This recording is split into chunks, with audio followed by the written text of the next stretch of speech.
The woman's trembling fingers fumbled with something at her wrist as flames consumed the wagon behind her. Blood soaked her torn blue dress. When she finally tore it free, a leather band concealing a Pinkerton tattoo, she looked up at the bearded stranger with desperate eyes. "I took it off. Please," she cried, her voice breaking. Daniel McGraw froze, rifle still raised, staring at the mark that changed everything. The wolf he'd been hunting suddenly seemed like the least dangerous thing in these hills. Stay with me until the end of this story, and comment what city you're watching from so I can see how far this tale has traveled. The Arizona Territory had a way of making men into ghosts. Daniel McGraw had learned that truth the hard way, carved into his bones by 15 years of wind, dust, and memories that wouldn't stay buried. His ranch, Broken Wheel, he called it, though the name felt more like a prophecy than a choice, sat nestled in a valley where the red rocks rose up like broken teeth against an endless sky. It was beautiful in the way that dangerous things often are, vast, unforgiving, and utterly indifferent to human suffering. On this particular October morning, the air tasted like copper and coming rain. Daniel stood on his porch, coffee growing cold in his tin cup, studying the horizon with eyes that had seen too much. The war had ended more than a decade ago, but it hadn't ended in him. It lived there still, in the tremor of his left hand when thunder rolled, in the way he couldn't sleep without a loaded Winchester within arm's reach, in the dreams that came like clockwork every time he closed his eyes. He was 42 years old and felt ancient. "Boss!" The voice shattered his reverie.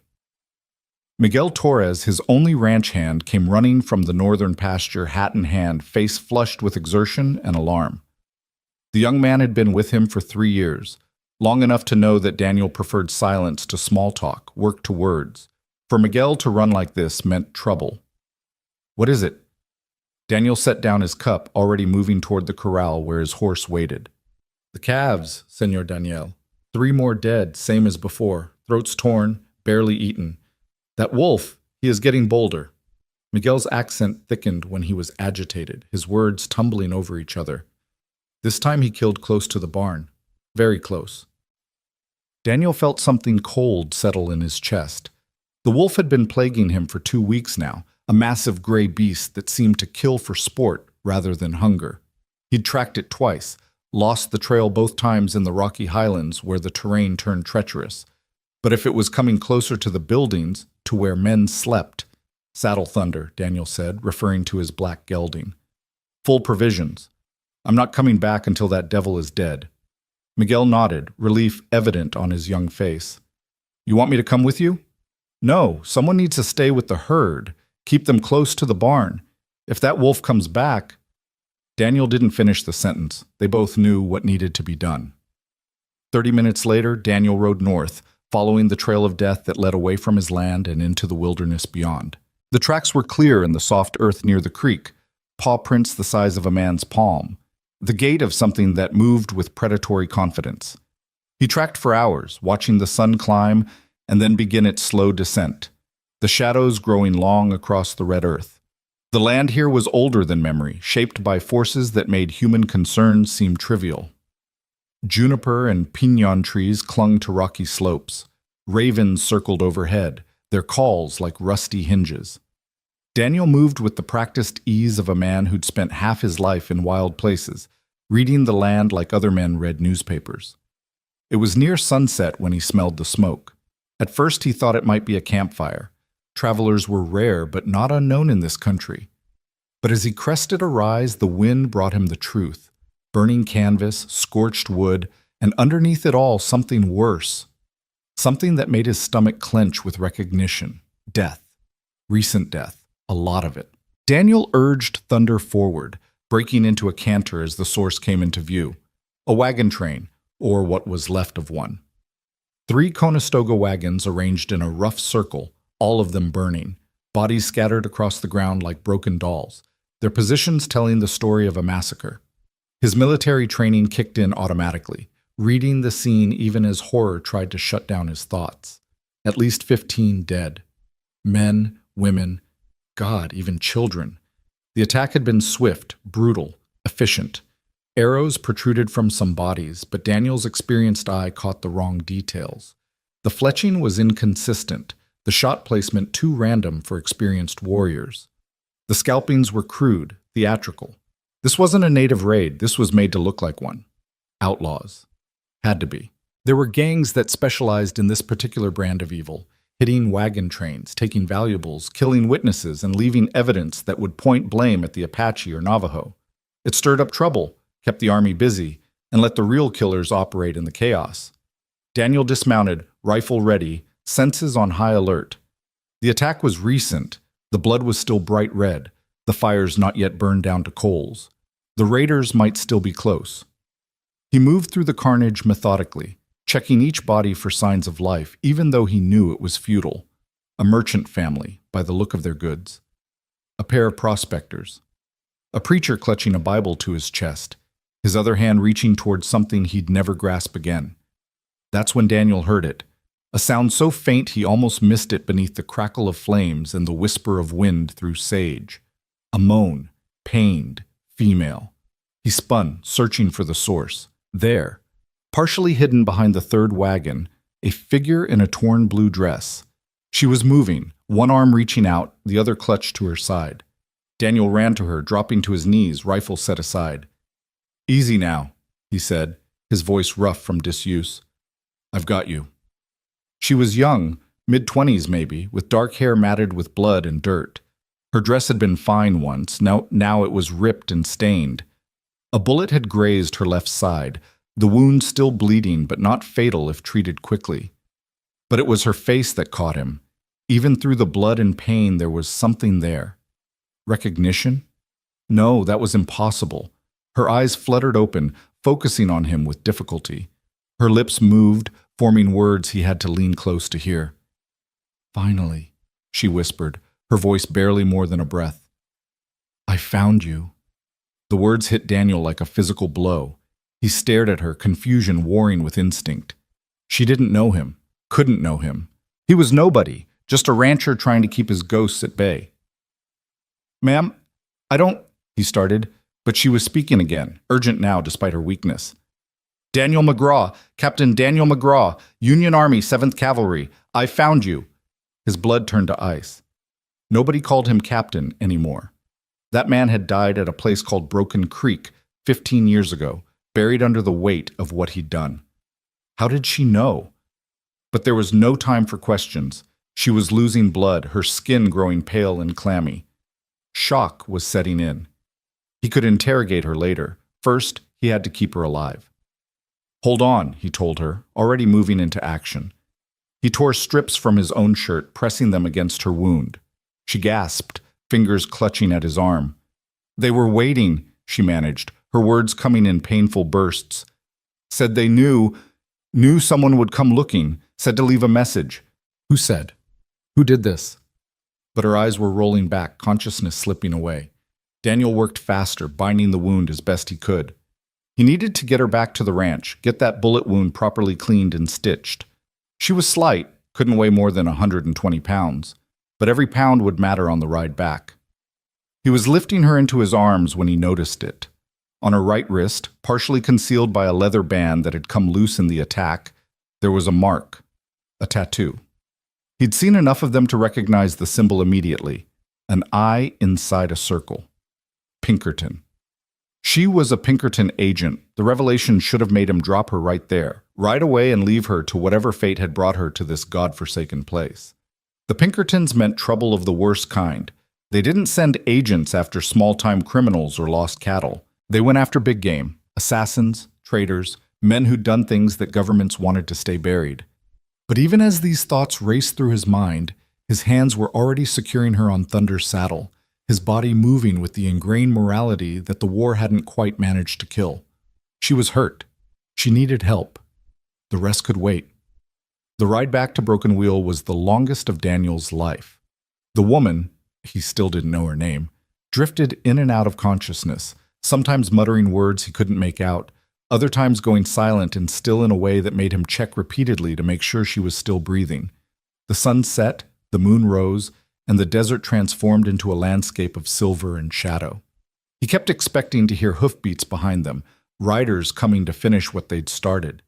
But the night remained quiet, except for the wind and the distant cry of coyotes.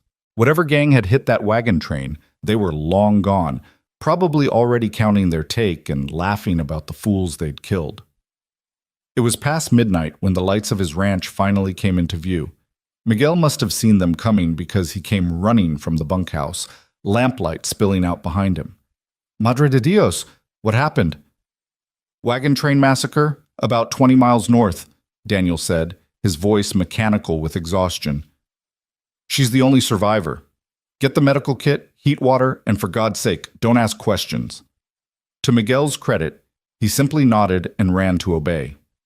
Daniel carried the woman into his house, the first time a woman had crossed that threshold in more years than he cared to count. He laid her on his own bed, the rough blankets suddenly seeming inadequate for her torn finery. Her eyes opened as he set her down, more alert than before. The fever was starting, her skin burned under his touch, but there was clarity in her gaze that hadn't been there earlier. "You saved me," she said, and there was surprise in her voice.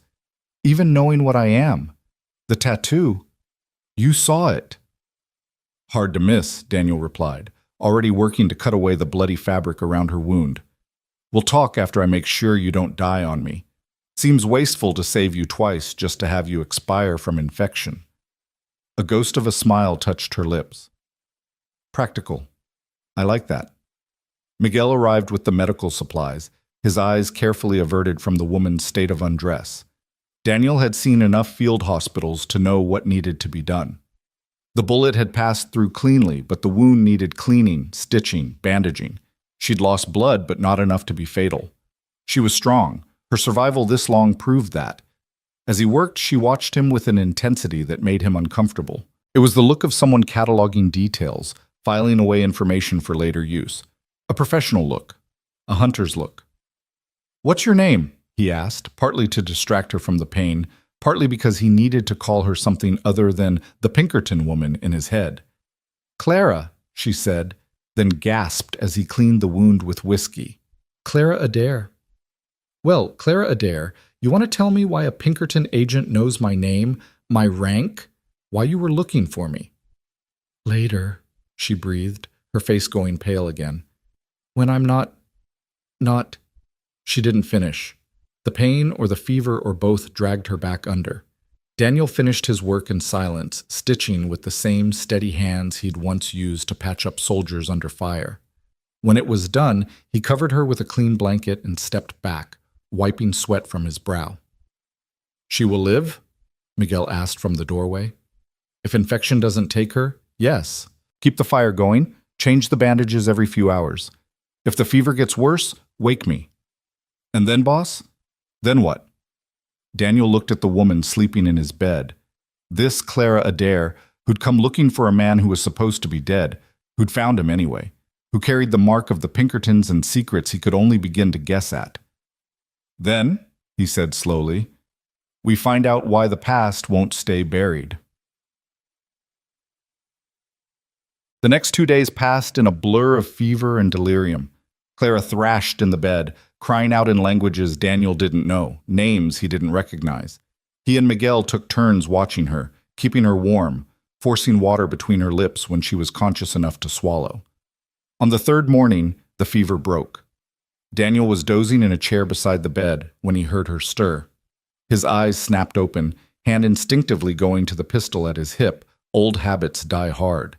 But she wasn't reaching for a weapon. She was sitting up slowly, testing her body's limits, one hand pressed to her bandaged side. "Easy," he said. "You tear those stitches, and my work was for nothing." She looked at him, really looked at him, and Daniel felt exposed in a way he hadn't in years. Her eyes were sharp, intelligent, the eyes of someone who made a living reading people. 3 days?" she asked. "You've been counting the sunlight. Smart. I had good teachers." She accepted the water he offered, drinking deeply before continuing. "Thank you for saving me, for not leaving me to die, even after you saw—" She gestured to her wrist. "The tattoo," Daniel finished. "Yeah, we should probably talk about that." "We should." She shifted, trying to get comfortable. "But first I need to tell you something. The wagon train was massacred by outlaws pretending to be natives. I figured that out." Surprise flickered across her face. "You're observant. I'm a soldier. Was a soldier. He corrected himself, though the distinction felt thin. What I don't understand is what a Pinkerton was doing on a civilian wagon train, and why, when you were bleeding out in the middle of nowhere, you acted like you knew me. Clara was quiet for a long moment, her fingers absently tracing the bandage at her side. When she spoke, her voice was careful, measured. I was traveling undercover. The wagon train was convenient, anonymous. But yes, I was looking for you. I've been looking for you for 6 months, Captain McGraw. It's just Daniel now. And why? Because someone wants you found. Someone important. She met his eyes. A senator from Washington. He's willing to pay a great deal of money for your location, your cooperation. Daniel felt the old paranoia rising, the sensation that had kept him alive through years of war and the troubled peace that followed. Which senator? Does it matter? They all want the same thing eventually, someone to do their dirty work, someone expendable enough that if it goes wrong, they can deny everything. She shifted again, wincing. But this one, he says he needs you specifically, says there's a traitor, someone from your past, and you're the only one who can stop him. Stop him how? By killing him, I imagine. That's usually what stop means in my line of work. The bluntness of it was almost refreshing. Daniel stood pacing to the window. Outside, the ranch was waking up. Miguel was feeding the horses, going through the morning routine. Normal, safe. Everything this woman was threatening to destroy. I don't kill for senators, he said finally. I don't kill for anyone anymore. Not even for justice? He turned to look at her. Justice. In my experience, Miss Adair, justice is just a word powerful men use when they want violence done on their behalf. The war taught me that much. What if I told you the man they want dead is responsible for atrocities? What if I told you he betrayed his own men, got them killed, and profited from it? Daniel's jaw tightened. I'd say that describes half the officers I ever served with. This one you knew personally. Clara's voice went soft, almost gentle. His name is Wesley Blackwood. Major Wesley Blackwood, formerly of the Union Army, currently residing somewhere in these territories under an assumed name, running a very profitable operation selling information to the highest bidder. The name hit Daniel like a fist to the gut. Wesley Blackwood. God, he hadn't heard that name in 15 years, hadn't wanted to. The memories came rushing back. A smooth-talking officer with political connections, always angling for advancement, always 2 steps ahead of consequences. And always getting men killed. You know him, Clara observed, watching his reaction. I can see it in your face. I knew him, long time ago. We served together, briefly. Daniel forced his voice to stay level. If he's out here, it's no concern of mine. Even if he's the one who sent those men to kill me? To kill everyone on that wagon train? The question hung in the air between them. Daniel turned it over in his mind, examining it from every angle. You think Blackwood was behind the massacre? I don't think, Captain. I know. She gestured weakly toward her saddlebags, which Miguel had salvaged from Thunder. There's a journal in there, 3rd pocket. Read it. Daniel retrieved the journal, a leather-bound book, well-worn, filled with tight handwriting. He flipped through the pages, finding maps, names, dates, evidence meticulously gathered. And there, on a page marked with a ribbon, a name. Wesley Blackwood, along with a list of crimes that made Daniel's blood run cold. He's been raiding wagon trains for 2 years, Clara explained. Always makes it look like native attacks. Sells the goods through a network of fences, pockets the money. But that's not why the senator wants him dead. It's what else he's selling. Military intelligence, troop movements, patrol schedules. He's getting soldiers killed, Daniel, just like he did during the war. Daniel's hands trembled as he held the journal. Just like he did during the war. The words echoed in his mind, connecting to memories he'd tried so hard to bury. Broken Creek. The name of the place where Captain Daniel McGraw had died, even if his body kept walking around afterward. It had been a routine scouting mission. Intelligence had come down from Major Blackwood's office, a Confederate supply depot, lightly guarded, perfect for a quick raid. Daniel had led his company in at dawn, expecting minimal resistance. Instead, they'd ridden into hell. It wasn't a supply depot. It was a Cherokee village. Peaceful, neutral, flying white flags. But in the chaos, in the darkness, with orders ringing in his ears and adrenaline pumping through his veins, Daniel's men had opened fire. By the time he realized the mistake, by the time he'd screamed for ceasefire, 23 people were dead. Women, children, elders who'd never held a weapon in their lives. The army had called it a regrettable error, blamed faulty intelligence. But Daniel knew better. He'd seen the calculation in Blackwood's eyes afterward, the satisfaction. The Cherokee had been sitting on land that certain railroad interests wanted. With them dead, with it looking like a military necessity, those interests could move in. Blackwood had gotten a commendation.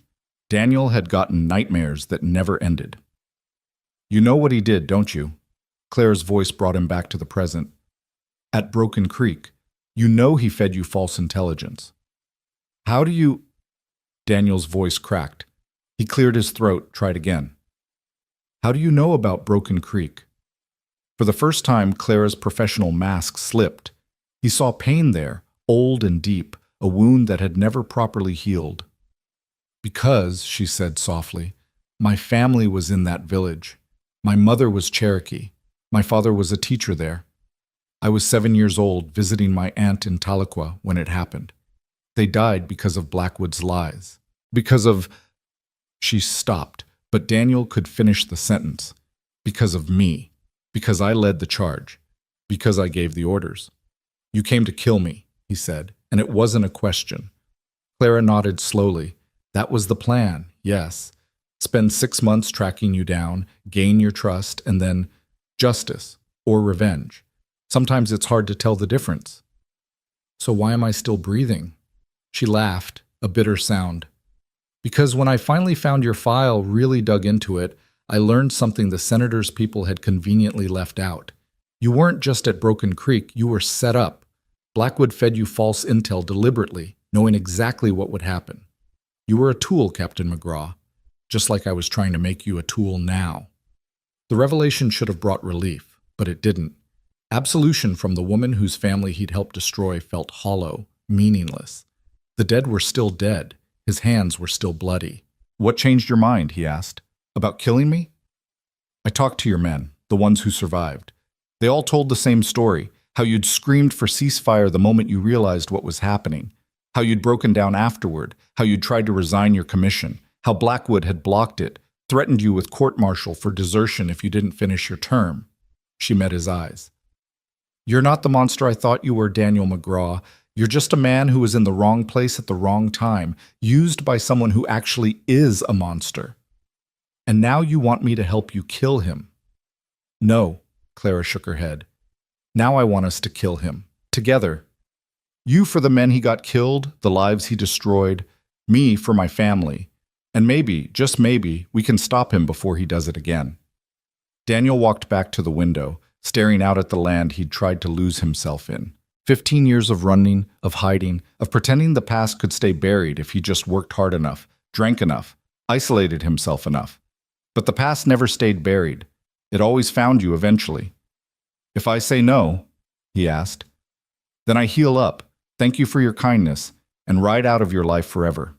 You'll never see me again. She paused. But Blackwood will keep killing, and every death from here on out, every widow, every orphan, you'll know you could have stopped it. It was manipulation, pure and simple, but that didn't make it untrue. Daniel closed his eyes, feeling the weight of years pressing down on him. He'd tried peace, tried isolation, tried forgetting. None of it had worked. Maybe the only way out was through. Maybe the only way to lay his ghosts to rest was to face the man who'd created them. Where is he? Daniel asked, his voice rough. I don't know exactly, but I know how to find him. He has a network, people who move his stolen goods. We find one, we can follow the chain up to him. We'll need supplies, horses, and information, more than what's in that journal. I have contacts. The Pinkerton Agency has resources. No. Daniel's voice was flat, final. We do this. We do it alone. I won't have your agency or your senator or anyone else calling the shots. This is between us and Blackwood. Understood? Clara studied him for a long moment, then nodded. Understood. When do we start? When you can ride without tearing your stitches. Could be a week, could be 2. He moved toward the door, then paused. And Miss Adair? That tattoo on your wrist. You might want to keep it covered. Where we're going, a Pinkerton agent is about as welcome as a rattlesnake in a sleeping bag. He left her there, walking out into the harsh Arizona sunlight. Miguel was waiting, questions written all over his face, but Daniel just shook his head. Not yet. He needed time to think, to plan, to prepare for what was coming. The wolf he'd been hunting seemed like a distant concern now. A bigger predator had emerged from the shadows, one that wore a human face and carried the weight of Daniel's past in its jaws. Wesley Blackwood. The name tasted like poison and promise all at once. 1 week later, Clara was well enough to stand, to walk, to hold a pistol without her hand shaking. Daniel spent the time gathering supplies, checking weapons, and trying to ignore the growing certainty that he was making a terrible mistake. On the 8th night, as they sat by the fire planning their route, a rider appeared on the horizon. Daniel was on his feet instantly, rifle in hand, but Clara touched his arm. Wait, I know this horse. The rider came closer, resolving into a broad-shouldered man in his 50s, dressed like a successful rancher but sitting his saddle with military precision. He dismounted slowly, hands visible, no threat in his posture. Evening, McGraw, he said, his voice carrying the hint of the South. Been a long time. Daniel felt recognition slam into him like a hammer. Colonel Carson, what the hell are you doing here? Not Colonel anymore. These days I'm just Thomas Carson, rancher and occasional marshal when the territory needs one. The older man's eyes flicked to Clara. And I'm here because I heard you might be planning something foolish, son. Something that could get you killed. How did you... Daniel started, but Clara was already standing, her face a mask of barely controlled fury. You told him, she demanded. After everything, after all that talk about keeping this quiet, you told a federal marshal? I didn't tell anyone, Daniel shot back. I don't even know how he found me. Carson chuckled, a sound like grinding stone. Found you the same way the lady did, asking questions, following trails. Difference is, I've known about you hiding out here for 3 years now. Just never had a reason to disturb your peace. He settled onto a log near the fire, uninvited but unbothered. Until now. You need to leave, Clara said, her hand drifting toward her gun. This doesn't concern you. See, that's where you're wrong, Miss Pinkerton. It concerns me greatly when 2 people I know, one I served with, one I've been investigating, decide to go hunting the most dangerous man in 3 territories. Carson accepted the coffee Daniel grudgingly poured for him. You're going after Blackwood, and you're going to fail unless you let me help. The fire crackled in the silence that followed. Daniel exchanged a look with Clara, seeing his own frustration reflected there. But he also saw something else. Calculation. She was considering it. Why would you help us? Daniel asked finally. Because Blackwood's been operating in my jurisdiction for 2 years, making me look like a fool. Because he's got protection somewhere high up, high enough that every time I get close, my warrants disappear and my witnesses end up dead. Carson's weathered face grew hard. And because I owe you, Daniel, for Broken Creek, for not saying anything when you could have dragged me down with you. You knew? The words came out strangled. All this time, you knew Blackwood set me up? Suspected, couldn't prove it, but I've been gathering evidence, same as your Pinkerton friend here. Between the 3 of us, we might actually have enough to bring him down. Legal-like, with a trial and everything. No trial, Clara said, her voice ice. He dies. That's not negotiable. Carson sighed, the sound of a man who'd had this argument before. I understand the desire, miss, truly. But if we just kill him, his network survives. His protectors survive. They'll find another Blackwood within a year, and this whole cycle starts again.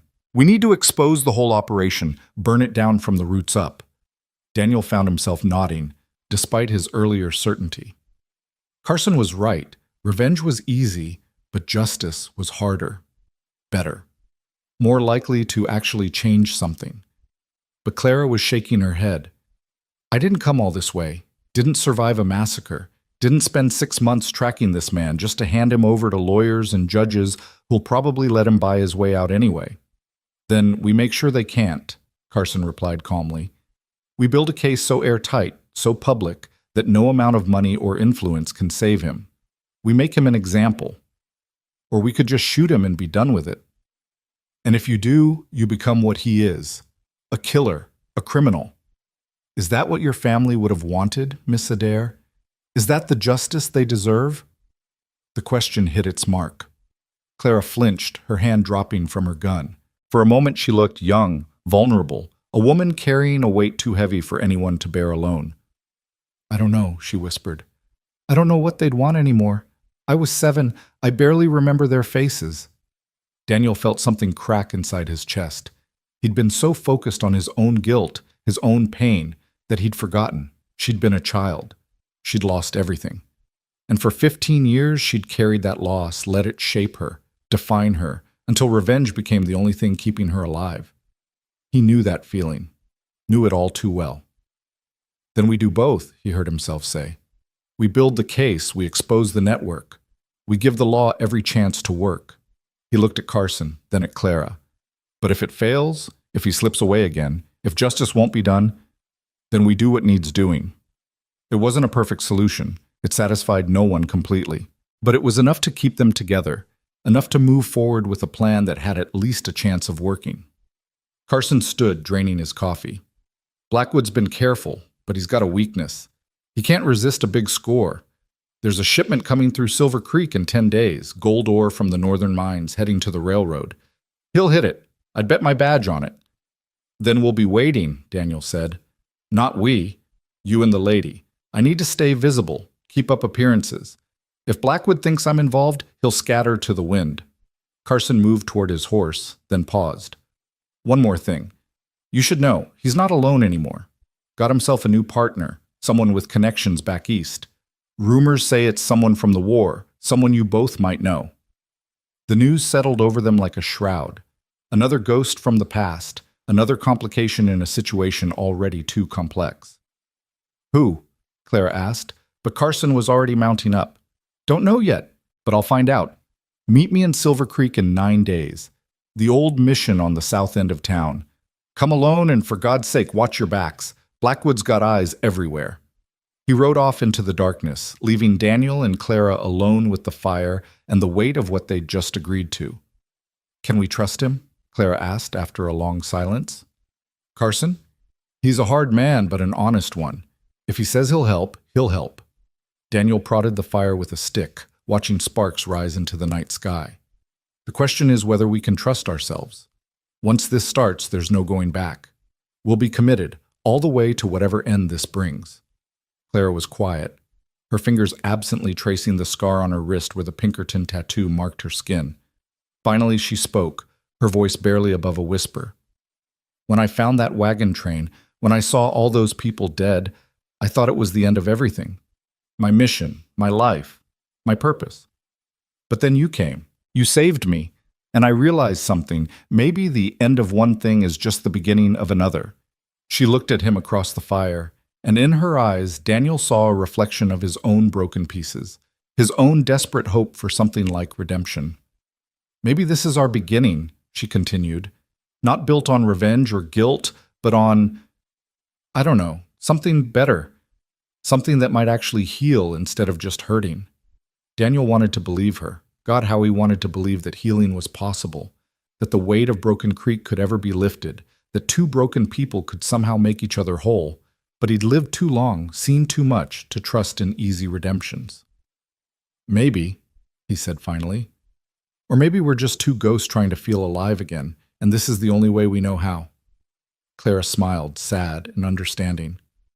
Then let's be ghosts together, at least until we find out which one of us is right. They sat in silence after that, watching the fire burn down to embers, each lost in their own thoughts. Tomorrow, they would begin planning in earnest. Tomorrow, they would start down a road that could only end in blood or justice or both. But tonight, they were just two people warming themselves against the desert cold, finding something like comfort in shared pain and the fragile, dangerous hope of vengeance that might also be salvation.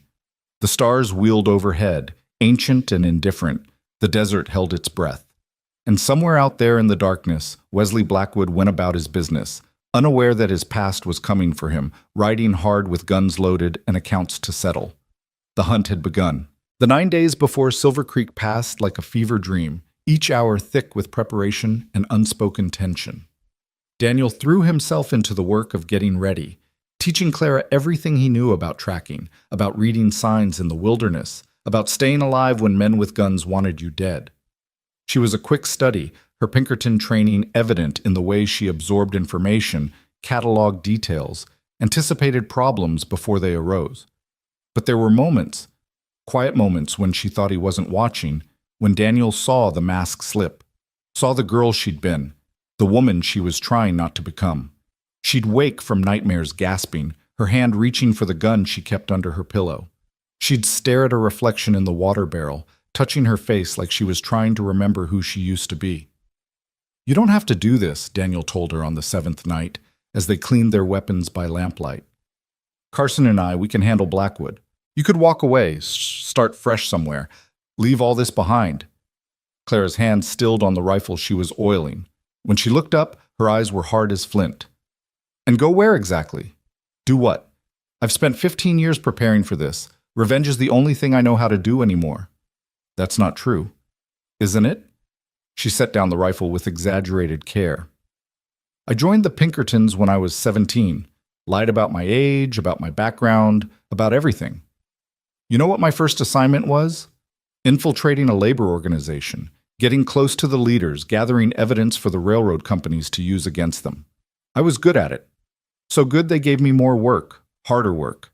I've been a dozen different people, Daniel, worn 100 different faces, but underneath it all, there's just this angry, broken thing that wants someone to pay for what happened to my family."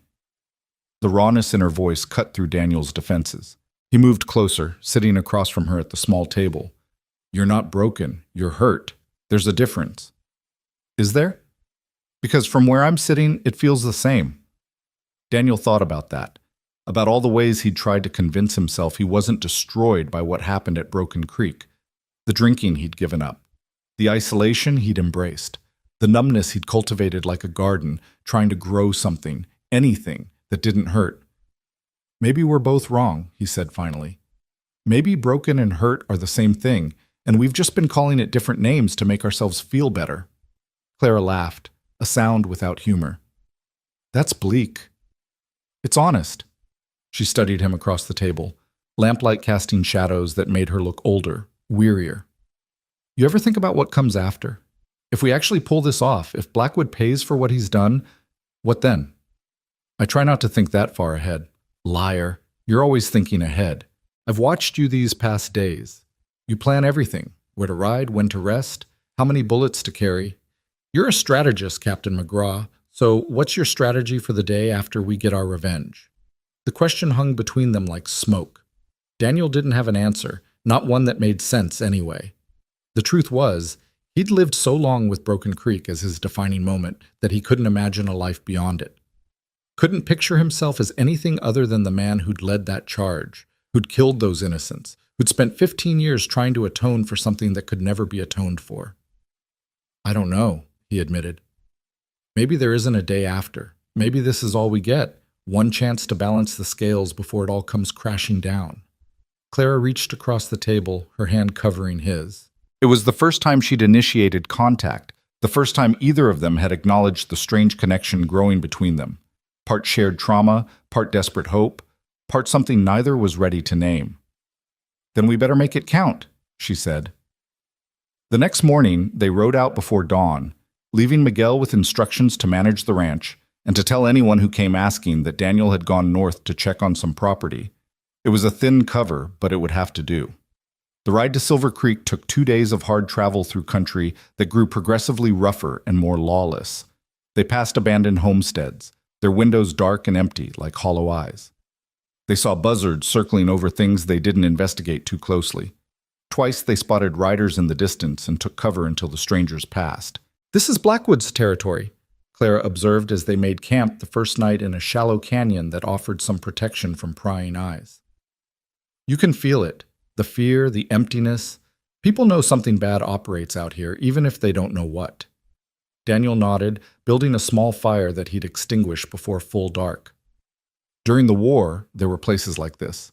Towns where the fighting had been so brutal that even after the armies moved on, you could feel death in the air, like the violence had soaked into the ground, poisoned everything. You think that's what Blackwood's doing? Poisoning the land? I think he's poisoning everything he touches. Always has. Clara was quiet for a moment, then asked the question Daniel had been dreading. What was he like? Before all this, during the war, what kind of man was Wesley Blackwood?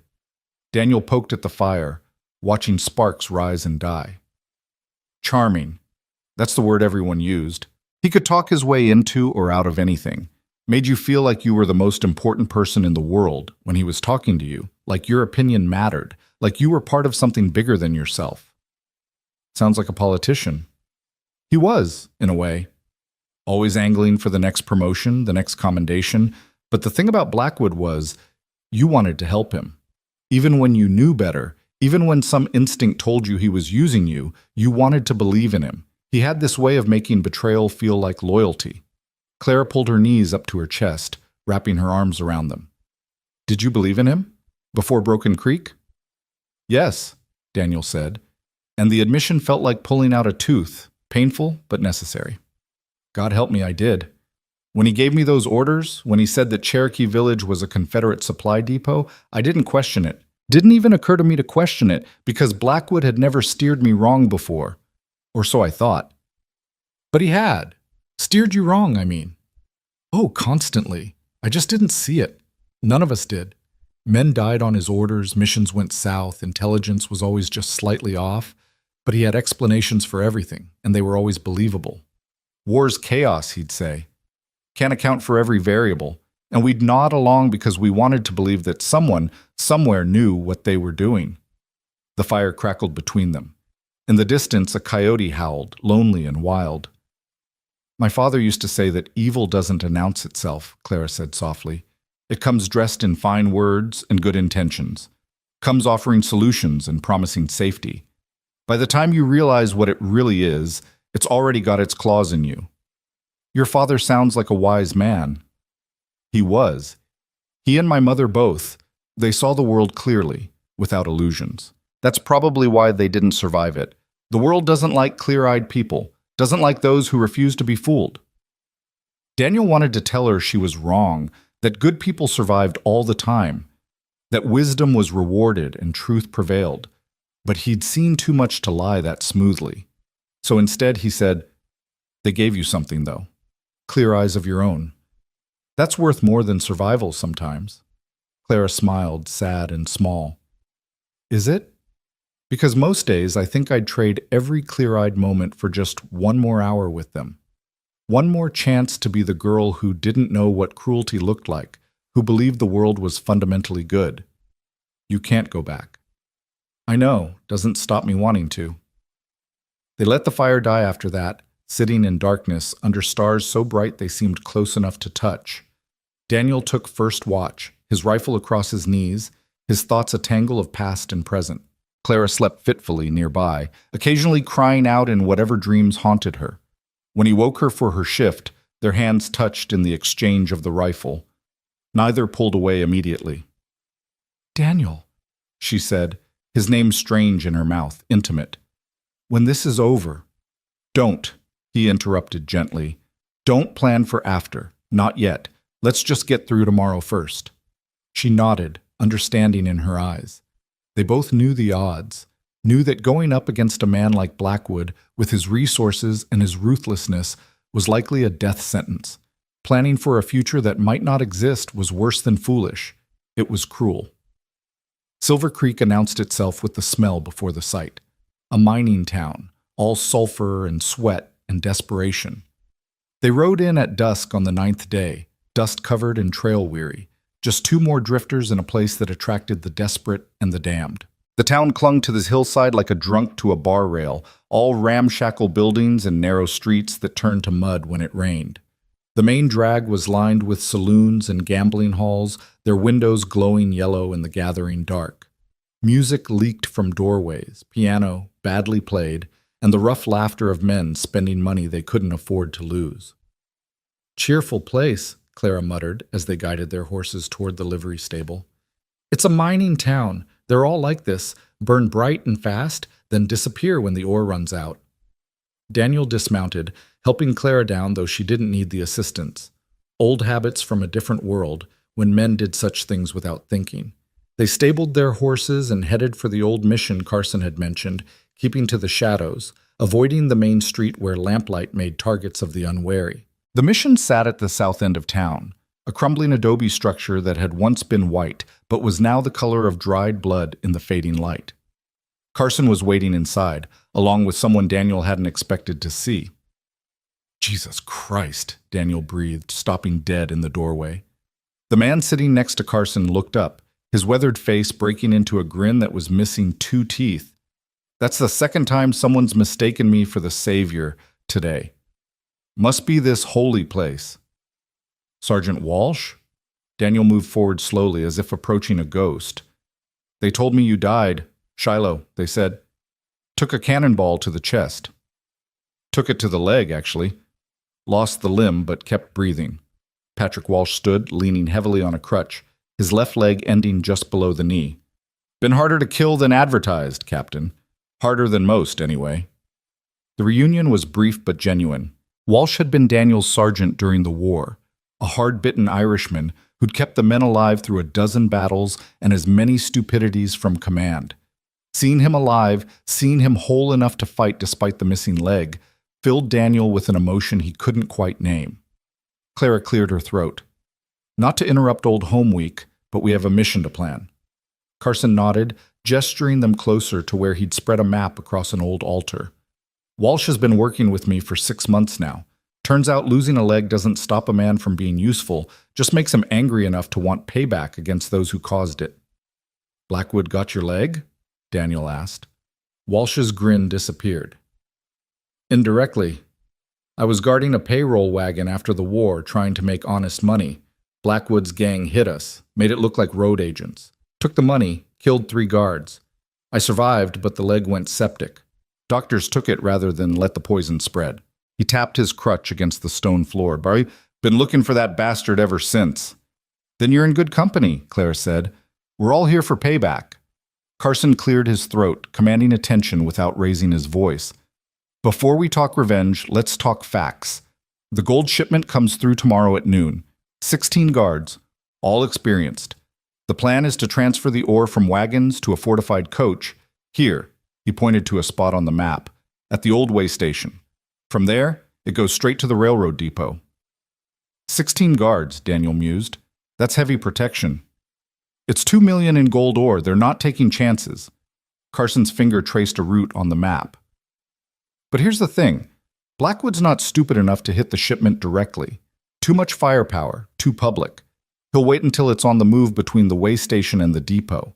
There's a canyon here, narrow, with high walls on both sides. Perfect ambush spot. Clara leaned over the map, her hair falling forward to hide her face. You're sure he'll hit it there? Sure as I can be about anything with Blackwood. He's used that canyon twice before for smaller jobs. Knows the terrain, knows the timing. It's his pattern. Patterns can be traps, Daniel said. What if he knows we know? What if he's expecting us? Then we spring his trap before he springs ours. Carson's smile was cold. I've got 20 deputies ready to ride at first light. We'll be waiting in that canyon, concealed on both sides. When Blackwood makes his move, we close the net. It was a good plan. Solid. But Daniel had learned during the war that good plans rarely survived contact with the enemy, especially when that enemy was Wesley Blackwood. There's something else, Walsh said, his tone shifting to something darker. Carson mentioned Blackwood might have a new partner. I think I know who. The room went silent. Daniel felt Clara tense beside him. Who? She asked, though her voice suggested she already dreaded the answer. Walsh pulled a crumpled wanted poster from his coat, smoothing it on the altar. The face staring back at them was older, harder, but unmistakable. Lieutenant Grace Ashford, Walsh said, used to run intelligence for the Union, worked directly under Blackwood. She was there at Broken Creek, part of the team that provided the false intel. Daniel's vision blurred at the edges. Grace Ashford. He remembered her, brilliant, ruthless, always 3 steps ahead of everyone else. She'd been Blackwood's protege, some said his lover. If she was involved now, the situation had just become exponentially more dangerous. She's wanted for treason, Clara read from the poster. Selling military secrets to foreign powers, there's a $5,000 reward. There was, Carson corrected. That warrant disappeared last month. Someone with serious pull got it quashed. But the crimes are real. Grace Ashford has been selling information to the highest bidder for 15 years. She's the one with the Eastern connections I mentioned. And if she's partnered with Blackwood, then this isn't just about wagon trains and gold ore, Daniel finished. This is bigger, much bigger. Walsh nodded grimly. There are rumors, and I stress rumors, that Blackwood and Ashford are planning something that involves the military, the railroad companies, maybe even the territorial government. The gold tomorrow might just be funding for whatever they're really after. Claire's hands clenched into fists. So we stop them tomorrow, cut off their funding, expose their plans, end this before it gets worse. If we can, Carson said. But you need to understand, Grace Ashford is not Wesley Blackwood. Blackwood's dangerous because he's cruel and ambitious. Ashford's dangerous because she's smarter than everyone else in the room, and she knows it. If she's involved, she's already anticipated us, already planned for every contingency. Then we better be unpredictable, Daniel said. They spent the next 2 hours going over the plan, refining details, assigning positions. Daniel and Clara would be on the north ridge of the canyon, providing cover and watching for any surprises. Walsh, despite his missing leg, was deadly with a rifle and would take the south ridge. Carson and his deputies would be concealed in the rocks at the canyon mouth, ready to close the trap when Blackwood's gang entered. It was near midnight when they finally broke, each heading to find what rest they could before the violence to come. Daniel and Clara secured a room at a boarding house that didn't ask questions, a narrow space with one bed and walls so thin they could hear the couple next door arguing about money. You take the bed, Daniel said, dropping his saddlebags in the corner. I'll sleep on the floor. Don't be ridiculous. The bed's big enough for 2 adults who can control themselves. Clara sat on the edge of the mattress, pulling off her boots. Besides, we both need proper rest. Tomorrow's going to be hell. She was right, of course. Daniel stripped down to his undershirt and trousers, acutely aware of her presence as she did the same, removing her outer layers until she was in just her chemise and petticoat. It should have been awkward, intimate, but instead it felt strangely natural. 2 soldiers preparing for battle, nothing more. They lay on opposite sides of the bed, a careful distance between them, both staring at the ceiling. Daniel? Claire's voice was soft in the darkness. Yeah? If tomorrow goes wrong, if Blackwood wins, if we don't make it, I want you to know something. She paused, gathering courage or words or both. These past days with you, they've been the first time in 15 years I've felt like a person instead of just a weapon. The first time I've remembered what it was like to be Clara instead of just Agent Adair. So thank you for that.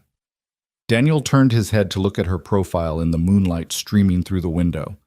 You don't have to thank me for seeing what was already there. Maybe not, but I'm going to anyway. She turned to face him, and he saw tears on her cheeks, silver tracks in the pale light. I've done terrible things, Daniel, in the name of justice, in the name of the Pinkertons, in the name of vengeance.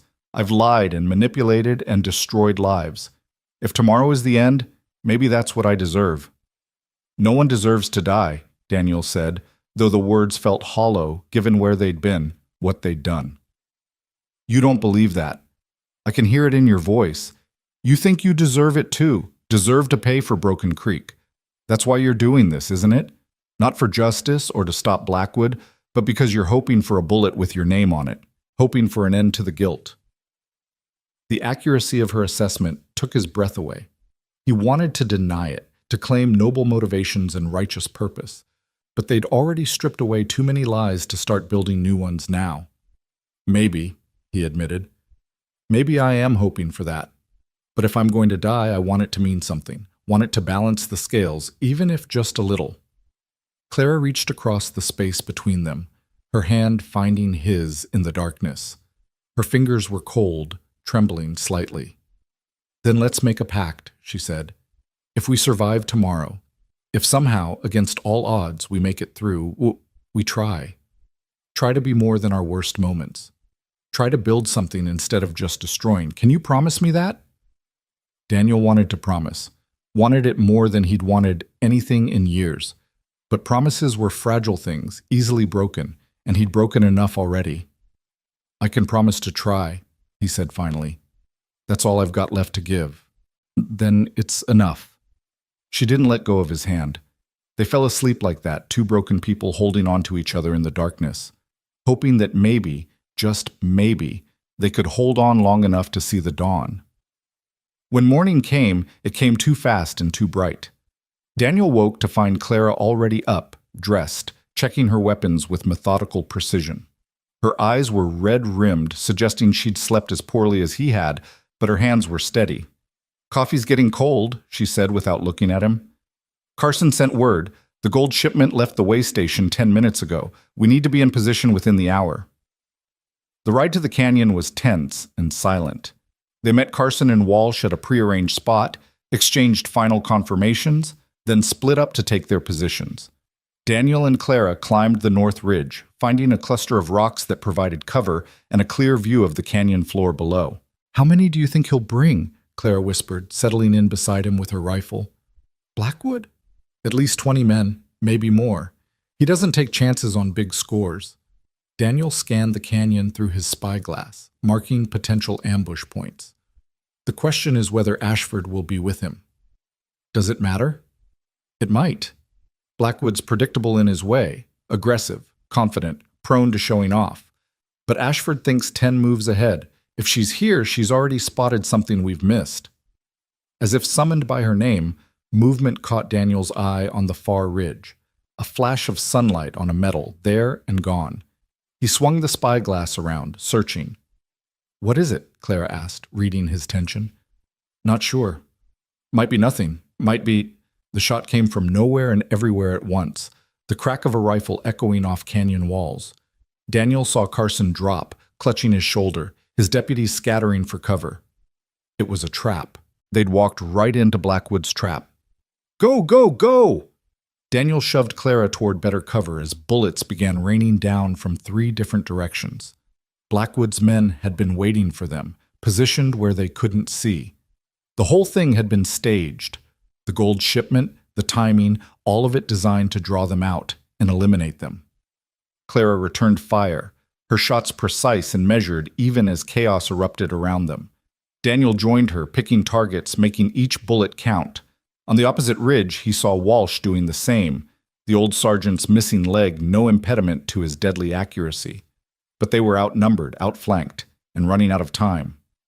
"We need to move!" Clara shouted over the gunfire. "They've got us pinned!"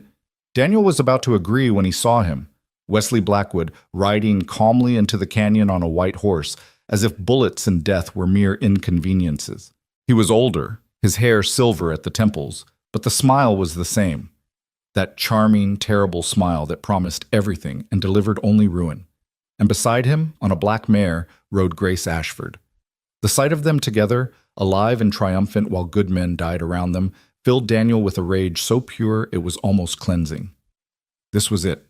This was the moment 15 years had been building toward. He stood, drawing a bead on Blackwood's chest, his finger tightening on the trigger.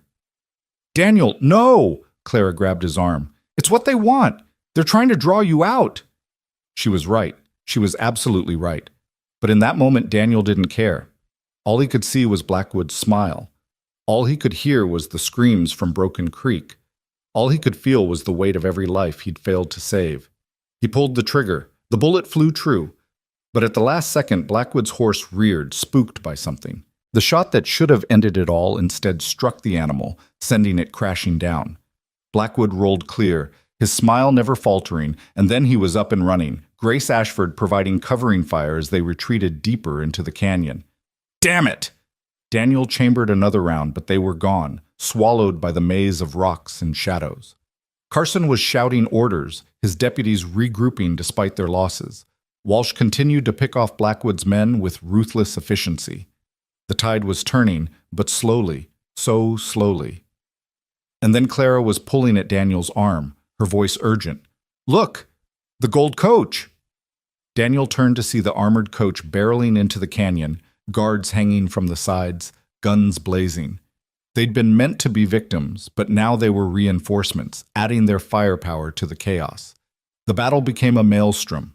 Daniel lost track of time, of everything except the rhythm of loading and firing, moving and shooting. Beside him, Clara fought with a ferocity that was almost frightening, every shot an act of vengeance 15 years in the making. When the smoke finally cleared, when the last of Blackwood's men had fled or fallen, Daniel found himself standing amid the carnage, ears ringing, hands shaking. They'd won, in a sense. Driven off the attack, protected the gold, survived against the odds. But Blackwood and Ashford were gone. Carson limped over, his shoulder roughly bandaged, his face grim. They had it planned from the start, used us to eliminate their own men, the ones they didn't trust, the ones who knew too much. We did their dirty work for them. Where did they go? Daniel demanded. Does it matter? They could be anywhere by now, Mexico, California, hell, back east where they have protection. Carson spat blood.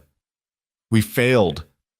Daniel wanted to rage, to scream, to deny it, but Carson was right. They'd been played like fiddles, dancing to Blackwood's tune, even when they thought they were writing their own music. Clara stood apart from them, staring at the blood-soaked ground, her rifle dangling from one hand. When she finally spoke, her voice was hollow, defeated. All those years, she said, all that planning, all that hate, and we didn't even touch them. Didn't even get close. Daniel went to her, not knowing what to say, knowing there were no words that could make this right. He'd failed her, failed Walsh and Carson, failed the memory of everyone who died at Broken Creek, failed himself.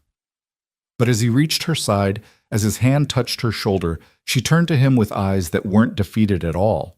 They were burning, fierce, alive with something that might have been madness or might have been clarity. They made a mistake, she said softly. What? They let us live. They were so busy being clever, so sure they'd won, that they let us walk away. Her smile was sharp enough to cut. That's going to be the last mistake Wesley Blackwood ever makes. Carson was shaking his head. It's over. We can't. It's not over until they're dead, Clara interrupted. You can walk away if you want, Marshal. Take your deputies, lick your wounds, file your reports. But I'm going after them.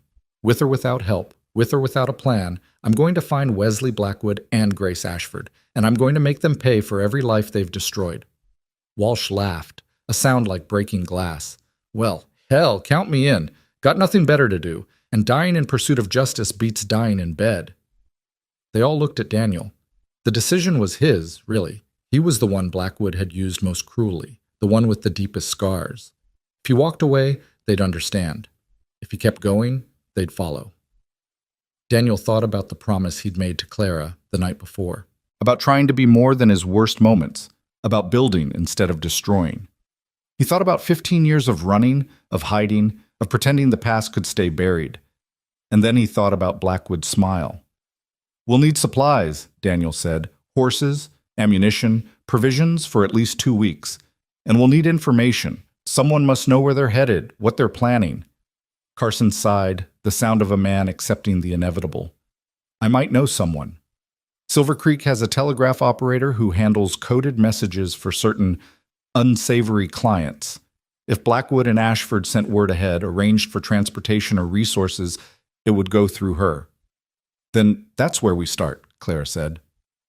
They rode back to Silver Creek as the sun set, painting the sky the color of old blood. The town seemed different now, darker, more menacing. Or perhaps it was just that Daniel saw it clearly for the first time. A place where the veneer of civilization was paper thin, where violence and greed ruled beneath polite facades. The telegraph office was a small building near the edge of town, run by a woman named Sarah Whitmore. Carson vouched for her reliability, or at least her willingness to share information if the price was right. She was waiting for them when they arrived, a severe woman in her 50s with iron gray hair and eyes that missed nothing. Marshal, she greeted Carson. I heard about the canyon. Word is your little ambush didn't go as planned. Word travels fast. It does when people pay me to send it. She looked at Daniel and Clara with undisguised curiosity. These the ones Blackwood was asking about? The soldier and the Pinkerton? Daniel felt his blood run cold. He knew we were here? Knew you were coming, more like. Sent a message 3 days ago, asking me to watch for a man matching your description and a woman with a Pinkerton tattoo. Offered good money for confirmation and better money if I'd arrange an accident. But you didn't, Clara said. Sarah's smile was thin. I like money, but I like staying alive more. Blackwood has a habit of eliminating loose ends, and I didn't fancy being one. Besides, she pulled a slip of paper from her desk. The marshal and I have an understanding. I give him information, he forgets certain irregularities in my business practices. What did he say? Daniel demanded. Where are they going? Didn't say directly, but there was another message sent yesterday to someone in Santa Fe. Here. She handed them the paper. I made a copy. The message was brief, coded, but Carson seemed to understand it. His face went pale as he read. What? Walsh pressed. What does it say? They're not running, Carson said slowly. They're advancing, moving to the next phase of whatever they've been planning. He looked at Daniel. You remember Fort Marcy, the old Spanish fort in Santa Fe? Sure. The Army uses it as a depot now. Supplies, weapons, payroll. And as of 2 days ago, it's holding something else. Something Blackwood couldn't resist even if he wanted to. Carson's jaw tightened. A shipment of new repeating rifles. 500 of them, headed for the Apache campaigns. If Blackwood gets his hands on those weapons, sells them to whoever he's working with, it would be a massacre, Walsh finished. With those rifles, any well-armed group could hold off an army, could start a war, could burn the whole territory down, Clara said softly. Daniel felt the pieces clicking together, the full scope of Blackwood's ambition finally becoming clear. The wagon trains, the gold, even today's battle. It had all been preparation. Building resources, eliminating threats, positioning for one massive score that would set him and Ashford up for life while leaving chaos in their wake. When? Daniel asked. The message said midnight, 2 days from now. They're planning to hit Fort Marcy during a shift change when security is lightest. Sarah Whitmore pulled out another paper. And there's more. A passenger manifest for tomorrow's stage to Santa Fe. Look at the names. Daniel scanned the list, his eyes stopping on one entry. His breath caught. Judge Harold Morrison, he read aloud. The territorial judge who's been investigating corruption in the military contracts. Blackwood's been paying him off for months, Carson explained. But Morrison grew a conscience, threatened to expose everything. So Blackwood's going to kill him, make it look like a road agent attack, and remove the last obstacle to his plan. We can't be in 2 places at once, Walsh said. Can't protect the judge and stop the fort raid. Claire's expression was grim. Then we split up. Marshal, you and your deputies protect Judge Morrison. Make sure he gets to Santa Fe alive. The rest of us will go after Blackwood and Ashford at Fort Marcy. 3 against however many men they can muster? Carson shook his head. That's suicide. Maybe, Daniel said, but it's also the right thing to do. If those weapons get out, if Blackwood succeeds, the body count will make Broken Creek look like a skirmish. The weight of the decision settled over them. They were tired, wounded, running on determination and spite. The odds were impossibly against them. But backing down now, letting Blackwood win, was unthinkable. Carson clasped Daniel's shoulder. You're sure about this? No, but I'm doing it anyway. Then God be with you. You're going to need him. Carson turned to leave, then paused. Daniel? Whatever happens at Fort Marcy, make it count. Make it mean something. I will. After Carson left with his deputies to arrange protection for the judge, Daniel, Clara, and Walsh sat in the telegraph office, planning their approach. Sarah Whitmore surprisingly offered to help.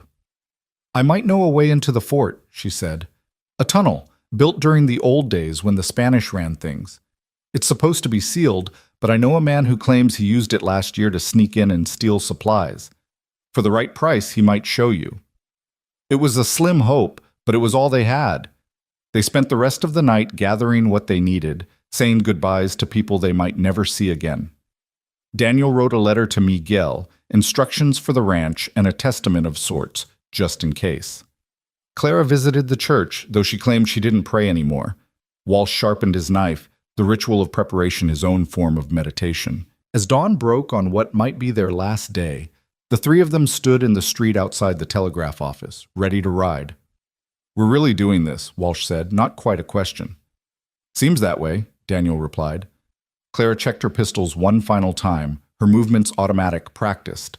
When she looked up, Daniel saw no fear in her eyes, only determination and something that might have been peace. Whatever happens, she said, at least we're choosing our own end. That's more than most people get. More than those folks at Broken Creek got, Daniel agreed. Or my family. Or my leg, Walsh added, and somehow, impossibly, they all laughed.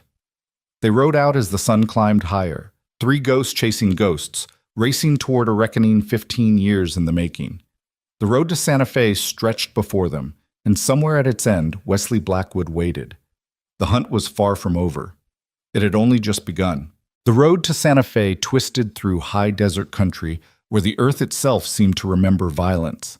Ancient pueblos crumbled on distant mesas, their stones holding secrets older than the nation that now claimed this land. Daniel rode in silence, his thoughts a dark current beneath the surface calm, while beside him Clara studied the horizon with eyes that never quite stopped searching for threats. Walsh brought up the rear, his missing leg no hindrance to his horsemanship, the crutch strapped to his saddle like a weapon waiting to be drawn. They pushed hard, stopping only to rest the horses and refill canteens at scattered springs. Time was their enemy now, as much as Blackwood. Every hour that passed brought them closer to midnight 2 days hence, when 500 repeating rifles would either stay locked in Fort Marcy's arsenal or disappear into the hands of men who'd use them to paint the territory red. "Tell me about Fort Marcy," Clara said on the second morning, breaking hours of silence. They'd made camp in a shallow arroyo, hidden from the road, and were forcing down hardtack and jerky that tasted like salted leather. Daniel chewed slowly, remembering. It's Spanish-built, from the 1700s. Thick adobe walls, positioned on high ground overlooking Santa Fe. The Army took it over after the war, converted it to a supply depot. There's a main gate on the east side, a smaller service entrance on the north. Guard towers at each corner, usually 2 men per tower. Inside there's a parade ground, barracks, officers' quarters, and the arsenal where they'd keep those rifles. Security? Walsh asked. Standard rotation, 20 soldiers on duty at any given time, plus another 30 who can be roused from the barracks if needed. But Blackwood said midnight during a shift change. That's when you've got men leaving, men arriving, confusion in the ranks. Could cut the effective force in half for maybe 15 minutes. Clara traced patterns in the dust with a stick, thinking. So we have 15 minutes to get in, sabotage the raid, and either capture or kill Blackwood and Ashford before reinforcements arrive and we're all hanged as traitors. That about covers it, Daniel said. Those are terrible odds. They're the only odds we've got. Walsh pulled out a flask, took a long drink, then passed it around. The whiskey burned going down, cheap and harsh, but it cut through the dust in Daniel's throat. I've been thinking, the old sergeant said, about that tunnel Sarah mentioned. If it's real, if we can find it, and it's not collapsed, we could bypass the gates entirely. Get right into the heart of the fort without raising an alarm. That's a lot of ifs, Clara pointed out. Whole plan's built on ifs. May as well pile them high. Walsh took the flask back, corked it. But there's something else we need to consider. Even if we stop the rifle theft, even if we kill Blackwood, what about Ashford? She's the brains of this operation. Without her, Blackwood's just another ambitious thug. But she's got connections, resources, protection all the way back east. We eliminate Blackwood, but leave her alive. She'll just find another partner and start over. The truth of it settled over them like ash. Daniel had been so focused on Blackwood, on the man who'd orchestrated Broken Creek, that he'd almost forgotten Grace Ashford was equally culpable. More so, perhaps, given her intelligence and reach. Then we kill them both, Clara said simply. No trials, no due process, no chance for their bought judges and corrupt senators to set them free. We end this permanently. Daniel wanted to object, to argue for law and order and the civilized approach, but the words died in his throat. They'd tried civilization, tried working within the system. It had gotten them ambushed in a canyon and nearly killed. Sometimes the only answer to monsters was to become monstrous yourself. Agreed, he said, and hated how easy the word came. They reached Santa Fe near dusk, the adobe city sprawling in the valley below like a sleeping beast. The setting sun turned the buildings gold and crimson, beautiful and ominous in equal measure. Fort Marcy sat on the heights to the north, its walls dark against the sky, flags hanging limp in the still air. Sarah Whitmore's contact, a nervous little man named Rodriguez, who claimed to have mapped every tunnel and passage in the old city, met them at a cantina on the outskirts. He kept glancing at the door like he expected soldiers or outlaws or both to come crashing through at any moment. "You want to know about the tunnel, see?" Rodriguez spoke in rapid Spanish-accented English, his fingers drumming constantly on the scarred table. "It's very dangerous. Very old. Could collapse. Could flood. Could be full of snakes. Or worse." "Worse than snakes?" Walsh asked skeptically.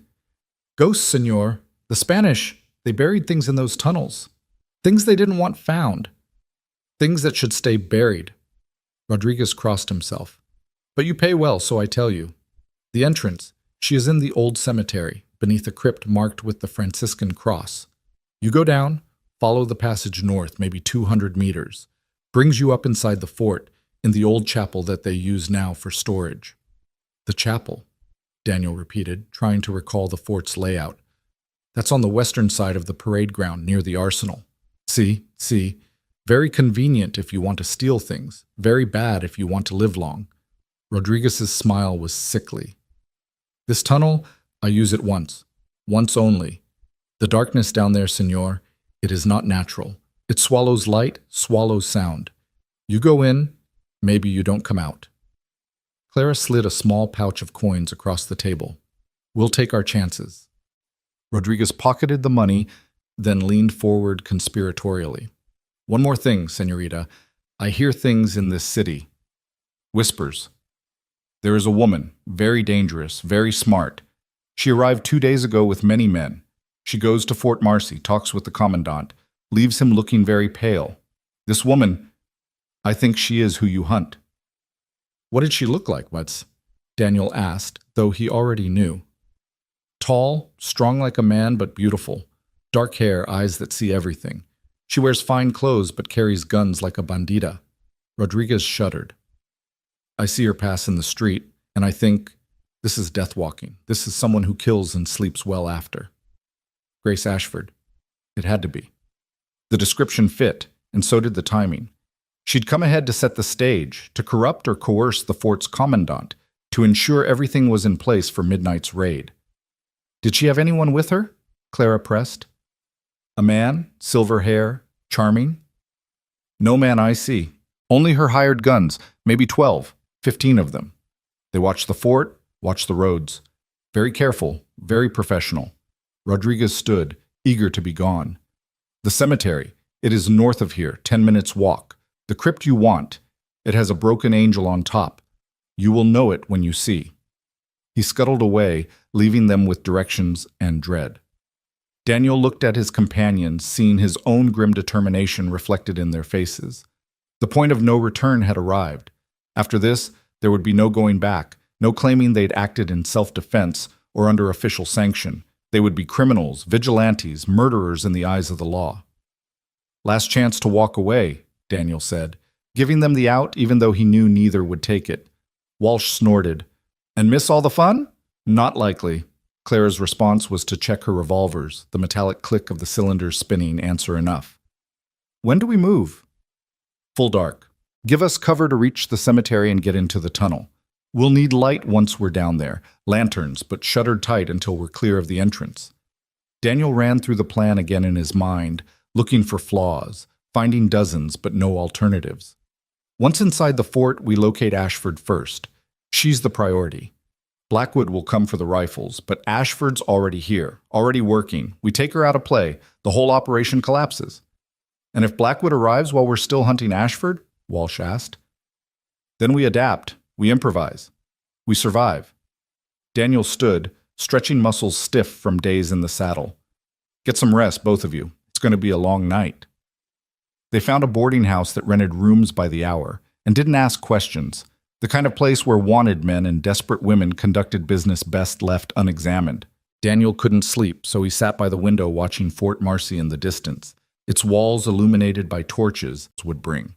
Neither of them knew that death was coming for them, carried by three ghosts with nothing left to lose.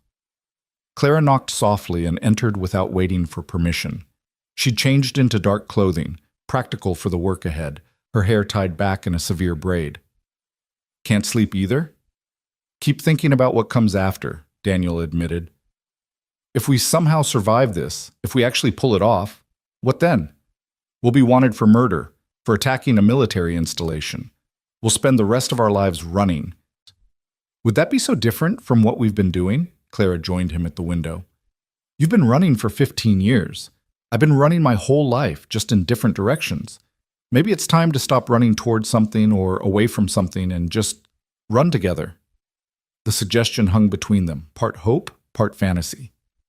Daniel wanted to believe it could be that simple, that two broken people could find some kind of peace in shared flight. But he'd learned the hard way that the past always caught up, that debts always came due, that blood called for blood until the account was finally balanced. "You deserve better than a life on the run with me," he said. Clara laughed, bitter and sharp. "Deserve? Daniel, I'm a Pinkerton agent who's about to betray everything her agency stands for. I've lied, stolen, manipulated, and killed in the name of justice. What I deserve is probably a hangman's noose and an unmarked grave. What I want is something different entirely." "What do you want?" She was quiet for a long moment, her reflection ghostly in the window glass. When she spoke, her voice was barely above a whisper. "I want to wake up one morning and not hate myself. I want to look in the mirror and see a woman instead of a weapon. I want—" Her voice broke. "I want my family back, but since I can't have that, I want to stop punishing myself for surviving when they didn't." Daniel turned from the window to face her fully. In the dim lamplight, he could see the scars she carried, not just the physical ones, but the deeper wounds that no doctor could treat. She was like him, hollowed out by loss, driven by guilt, searching for absolution in all the wrong places. "Clara Shea," he said, and found he had no words adequate to what he was feeling. She stepped closer, her hand reaching up to touch his face, her fingers tracing the line of his jaw. "We're probably going to die tonight. You know that, right? The odds of us surviving what we're about to do are almost non-existent." "I know." "Then let's not waste what time we have left on regrets and self-recrimination. Let's just be. Just for a few hours. Just until it's time to go." Daniel knew he should refuse, should maintain some professional distance, should protect what was left of his battered heart. But he was tired of should, tired of duty, tired of denying himself even small moments of connection because he decided he didn't deserve them. He pulled her close, and she came willingly, her body fitting against his like they'd been designed for this moment. They didn't speak again, didn't need to. Everything that mattered passed between them in the silence, in the way her hands gripped his shirt, in the way his fingers tangled in her hair, in the desperate, defiant act of choosing life even in the shadow of death. Later, as they lay tangled in cheap sheets, Clara traced the scars on Daniel's chest, souvenirs from a dozen battles, a dozen near deaths. "Do you ever think about what you would have been if the war hadn't happened? If Blackwood hadn't destroyed everything?" "Sometimes. I wanted to be a teacher, believe it or not. History. Wanted to help people understand the past so they wouldn't repeat it." The irony of it made him laugh without humor. "Instead, I became history's worst lesson." "You're not." "I am. I'm proof that good intentions aren't enough, that following orders isn't an excuse, that some mistakes can never be forgiven." He stared at the ceiling, seeing Broken Creek's burning lodges reflected in water-stained plaster. "But maybe that's the point. Maybe some of us are meant to be warnings, not heroes." Clara propped herself up on one elbow, looking down at him. "Then what am I? What's my purpose in all this?" "You're the one who gets to choose. Your story isn't finished yet. Neither is yours. Mine finished 15 years ago. Everything since has just been epilogue." She kissed him then, fierce and desperate, as if she could will him back to life through sheer force of wanting. "Then let's write a better ending. Together." When midnight came, they rose and dressed in silence, the temporary shelter of their intimacy giving way to the grim business ahead. Walsh was waiting outside, his face carefully neutral, saying nothing about where they'd been or what they'd done. Some things didn't need acknowledging. The cemetery sprawled on Santa Fe's northern edge, a city of the dead presided over by weathered crosses and weeping stone angels. They moved through it like shadows, keeping to the paths where moonlight didn't reach, avoiding the main gates where someone might see and question their presence. The crypt Rodriguez had described stood near the back, isolated from the others, its broken angel listing sideways as if bowing under the weight of centuries. Franciscan symbols decorated the entrance, crosses and skulls and Latin phrases worn almost smooth by wind and time. "Cheerful place," Walsh muttered, eyeing the inscription over the door. "Here lies what once was immortal. What that means in English, I'd rather not know." Daniel tested the iron gate barring the entrance. It was locked, but the metal was old, weakened by rust. A few minutes' work with a pry bar from Walsh's pack, and it swung open with a shriek that set their nerves jangling. "So much for stealth," Clara observed. Inside, the crypt was exactly what one would expect. Stone sarcophagi, dusty offerings left by grieving relatives long dead themselves. And in the back corner, partially hidden by a fallen memorial plaque, a hole in the floor leading down into blackness. Daniel lit a shuttered lantern, adjusting it to cast the minimum light necessary. The passage below was narrow, barely wide enough for a man to walk without turning sideways. Stone steps led down into the earth, slick with moisture, and something that might have been moss or might have been something worse. "Rodriguez wasn't lying about the snakes," Walsh said, pointing to a skin shed near the entrance, long and pale in the lamplight. "Just snakes I can handle," Clara replied. "It's the ghosts I'm worried about." They descended single file.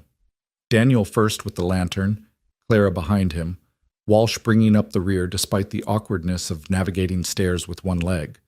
The temperature dropped as they went deeper, the air growing thick and stale, tasting of earth and decay and secrets buried long ago. The tunnel at the bottom was exactly as Rodriguez had described, narrow, low-ceilinged, stretching north into darkness that seemed to devour their lamplight. The walls were rough-cut stone, older than the American presence, older than the Spanish conquest, perhaps. Ancient peoples had dug these passages for reasons lost to time, and later occupiers had simply repurposed what already existed. They walked in silence, each footstep echoing strangely, as if the tunnel went on forever in all directions. Daniel kept his hand on his pistol, knowing it would do no good against collapsed ceilings or bad air, but needing the comfort of it anyway. Behind him, he could hear Clara's steady breathing and Walsh's uneven gait, the tap of the crutch a counterpoint to their footfalls. "How far?" Clara whispered after what felt like hours but was probably only minutes. "Rodriguez said 200 meters. We've come maybe half that." The tunnel curved slightly, following some contour of the underground landscape invisible to them. Water trickled somewhere nearby, and Daniel hoped it was just groundwater and not evidence that the passage was flooding.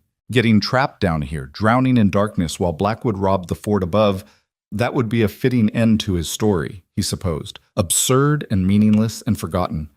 Then Walsh grabbed his shoulder, urgent. "Listen." They froze. At first Daniel heard nothing but their own breathing and the distant water. Then it came. Voices muffled by stone and distance, but unmistakably human. They were getting close. The tunnel ended in a vertical shaft with iron rungs set into the wall, leading upward to a wooden trapdoor barely visible in the lamplight. Daniel shuttered the lantern completely, plunging them into absolute darkness, and climbed carefully, testing each rung before trusting it with his weight. At the top, he pressed his ear to the trapdoor, listening. The voices were clearer now, 2 men, guards by the sound of them, complaining about the late shift and the cold and the tedium of watching supplies that no one would ever steal. "I'm telling you, Martinez, something's going on tonight," one was saying. "Officers have been jumpy all day, extra patrols, the commandant locked in his office with that woman." "What woman?" "The one who arrived yesterday. Tall, dressed like she owns the place. Heard she's some kind of government inspector, but government inspectors don't usually travel with 15 armed men." Grace Ashford. She was still here, still in the fort. The information was both encouraging and terrifying. If they could find her before Blackwood arrived, they might prevent the raid entirely, but confronting her with her guards nearby would be suicide. The voices faded as the guards moved away, continuing their rounds. Daniel waited another minute, then carefully lifted the trapdoor a crack, peering out. They'd emerged in what had once been a chapel, just as Rodriguez promised. Now it was a storage room, crates and barrels stacked against walls where saints' images had once hung. A single lantern provided dim illumination. No guards visible, but he could hear footsteps outside, regular patrols passing by. He pushed the trapdoor open and climbed out, helping Clara up, then Walsh with his crutch. They stood in the shadows, orienting themselves, matching the reality of the fort to the maps in Daniel's memory. "The arsenal's across the parade ground," he whispered. "But we need to find Ashford first. Those guards said the commandant's office. That would be in the main building, east side." Clara checked her weapons, her face set in grim determination. "Split up or stay together?" "Together. We're outnumbered enough without dividing our force." They moved through the fort like ghosts, using every shadow, every moment between patrols, every blind spot in the guards' routine. Daniel's military training served them well. He could predict the sentries' movements, identify the gaps in their coverage, lead his companions through the maze of buildings without detection. The commandant's office was on the second floor of the main building, light visible through the windows despite the late hour. Daniel led them up an external staircase, keeping low, barely breathing. At the top, a door stood slightly ajar, voices drifting out. "Ridiculous demands," a man was saying, his voice reedy with stress. "You can't expect me to simply hand over military property without proper authorization. I expect you to do exactly what you've been paid to do." Grace Ashford's voice was ice, beautiful and deadly. "We had an agreement, Commandant. I upheld my end. The money's been deposited in your account. Your debts are cleared. Your mistress in Albuquerque will continue to receive her generous allowance. All you have to do is ensure the arsenal is accessible at midnight and the guards are looking the other way. But if anyone finds out, no one will find out. The rifles will be reported stolen by unknown assailants, probably Apaches given recent tensions. You'll mount a vigorous but ultimately unsuccessful pursuit. In a month, you'll request a transfer to somewhere more civilized, somewhere your considerable new wealth can be properly enjoyed. It's a perfect plan. Unless something goes wrong. Nothing will go wrong. Blackwood is many things, but incompetent isn't one of them. He'll arrive precisely at midnight, take exactly what we need, and disappear before your men even realize they should be alarmed. By the time anyone raises an actual alert, we'll be miles away. Daniel exchanged glances with Clara and Walsh. They'd heard enough. Ashford was alone with the commandant, separated from her guards. This was their chance, perhaps their only chance. He signaled 3, 2, 1, and they burst through the door. The commandant, a portly man in his 50s, yelped and dove behind his desk, but Grace Ashford didn't even flinch. She turned slowly, a slight smile playing on her lips, as if she'd been expecting them all along. "Captain McGraw," she said pleasantly, "and the vengeful Miss Adair, unless I'm mistaken. Plus, Sergeant Walsh. My goodness, I'd heard you were dead. How delightful to be proven wrong." Daniel kept his pistol trained on her heart. "Put your hands where I can see them, slowly." "Or what? You'll shoot an unarmed woman?" Ashford raised her hands with exaggerated slowness, but her eyes were laughing. "Come now, Captain. We both know you don't have the stomach for murder. That's always been your weakness. Too much conscience, too much morality. It's what made you so easy to manipulate." "Shut up," Clara snapped, moving to cover the door while Walsh kept watch on the window. "Where's Blackwood?" "Wesley? Oh, he'll be along shortly. Right on schedule as always." Ashford settled into a chair as if this were a social call. "You really should have stayed hidden, McGraw. Should have kept your head down and your demons buried. But no, you had to play hero, had to seek redemption for Broken Creek. How's that working out for you?" Daniel's finger tightened on the trigger. Every instinct screamed at him to just shoot, to end this now, to silence that mocking voice forever. But Clara's earlier words echoed in his mind. If they became what they fought against, if they lost what little humanity they had left, then Blackwood and Ashford won regardless of who survived. "We're taking you in," he said, though he had no idea where in would be. Carson was miles away protecting Judge Morrison. The fort's commandant was compromised. The territorial government was corrupt. But saying the words felt important, felt like drawing a line between justice and revenge. Ashford laughed, genuinely amused. "Taking me in? To whom exactly?" Every judge, every marshal, every official with any authority has either been bought or blackmailed. There is no in anymore, Captain. There's only power, and those of us smart enough to take it. She's stalling, Walsh said urgently, keeping us talking until her guards arrive or Blackwood shows up. He was right. Daniel could hear it now, footsteps below, multiple sets, moving with purpose toward the stairs. Ashford's guards, alerted somehow. Maybe the commandant had a hidden signal, or maybe someone had spotted them entering the building. Last mistake, Clara said, stepping forward, her gun aimed at Ashford's head. You let us get close. But Ashford's smile only widened. Did I? Or did I let you think you were close while springing my own trap? Tell me, Miss Adair, did you really believe I wouldn't prepare for this possibility? That I wouldn't account for desperate people doing desperate things? The first guard hit the door just as Clara fired. The bullet caught Ashford in the shoulder, spinning her around, but not before she'd triggered something. A device hidden in her sleeve, Daniel realized too late. An alarm bell began clanging throughout the fort, piercing and relentless. Go! Go! Go! Daniel shouted, shooting the guard who'd crashed through the door. Walsh took out another from the window, but more were coming, a flood of armed men responding to the alarm. They ran, Clara practically dragging the wounded commandant as a hostage and human shield, Daniel and Walsh providing covering fire as they fought their way back toward the old chapel and the tunnel. The parade ground was chaos now, soldiers emerging from barracks, officers shouting confused orders, guards firing at shadows and each other in the darkness. A bullet whined past Daniel's ear, another shattered stone near his feet. They weren't going to make it. There were too many guards, too much distance to cover, too much open ground between them and safety. Then, impossibly, the main gate exploded. The blast was enormous, turning the heavy wooden gates into splinters and twisted metal, throwing guards aside like dolls.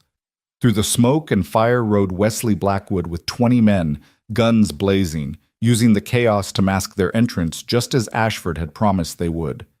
"The arsenal!" someone was shouting. "They're hitting the arsenal!" In the confusion, Daniel saw their chance. While soldiers rushed toward the gate, while officers tried to organize a defense against Blackwood's assault, he led Clara and Walsh in the opposite direction, toward the chapel, toward the tunnel, toward escape. They made it halfway across the parade ground when Grace Ashford emerged from the commandant's building, clutching her wounded shoulder, but still moving with deadly purpose. She'd rallied her personal guards, and now they were a wedge of violence cutting through the chaos, coming straight for Daniel and his companions. "Leave me," Walsh said suddenly. "I'll hold them off. You two get clear." "The hell you will," Daniel shot back. "I'm dead weight anyway. Missing leg, remember? But I can buy you time. Let me do this, Captain. Let me go out like a soldier instead of dying in some flophouse bed." Walsh's eyes were bright with something that wasn't quite tears. "Make it mean something. That's all I ask." Before Daniel could argue, Walsh turned and opened fire on Ashford's guards, his rifle cracking with methodical precision. 3 men down before they even registered the threat. 4. 5. "Go!" Walsh roared. "That's an order, Captain." Daniel hesitated one fatal second, torn between loyalty and necessity. Then Clara was pulling him away, toward the chapel, toward survival. Behind them, Walsh's rifle continued its deadly song, each shot buying them precious seconds. The last Daniel saw of his old sergeant, the man was standing on one leg, using his crutch for balance, firing into a wall of enemies without fear or hesitation. Then they were in the chapel, dropping through the trapdoor, pulling it shut above them just as bullets began punching through the wood. The tunnel seemed even darker than before, more oppressive, as if the weight of Fort Marcy was pressing down on them. They ran through absolute blackness, hands on the walls for guidance, stumbling over uneven ground, lungs burning with exertion and grief. Walsh was dead. Had to be. No one survived what he'd just attempted. He'd sacrificed himself so they could live, could continue the hunt, could maybe, just maybe, finish what they'd started. The price kept climbing. The body count kept rising. And still Blackwood and Ashford walked free. They burst from the cemetery crypt into night air that tasted like freedom and failure. Behind them, muffled by stone and earth, they could hear the sounds of battle, gunfire, explosions, men screaming and dying. Blackwood's raid was in full swing, and without them there to stop it, those rifles would be stolen, sold, used to murder innocents. We failed, Clara said, voicing what Daniel was thinking. We failed Walsh. Failed everyone. Daniel wanted to agree, to sink into despair and recrimination. But something hardened in him, a core of determination that 15 years of guilt hadn't quite managed to erode. Not yet, he said. Blackwood got into the fort, but he still has to get out. Still has to transport 500 rifles out of Santa Fe without being seen. We know his methods, his patterns. We can still stop this. How? It's just the two of us now, and we're wanted fugitives. Every soldier in that fort will be hunting us. Then we don't fight soldiers. We go after Blackwood directly. Daniel's mind was racing, pieces falling into place. He's not keeping those rifles. Too dangerous, too conspicuous. He's selling them, probably tonight, probably to buyers who are already in place waiting for delivery.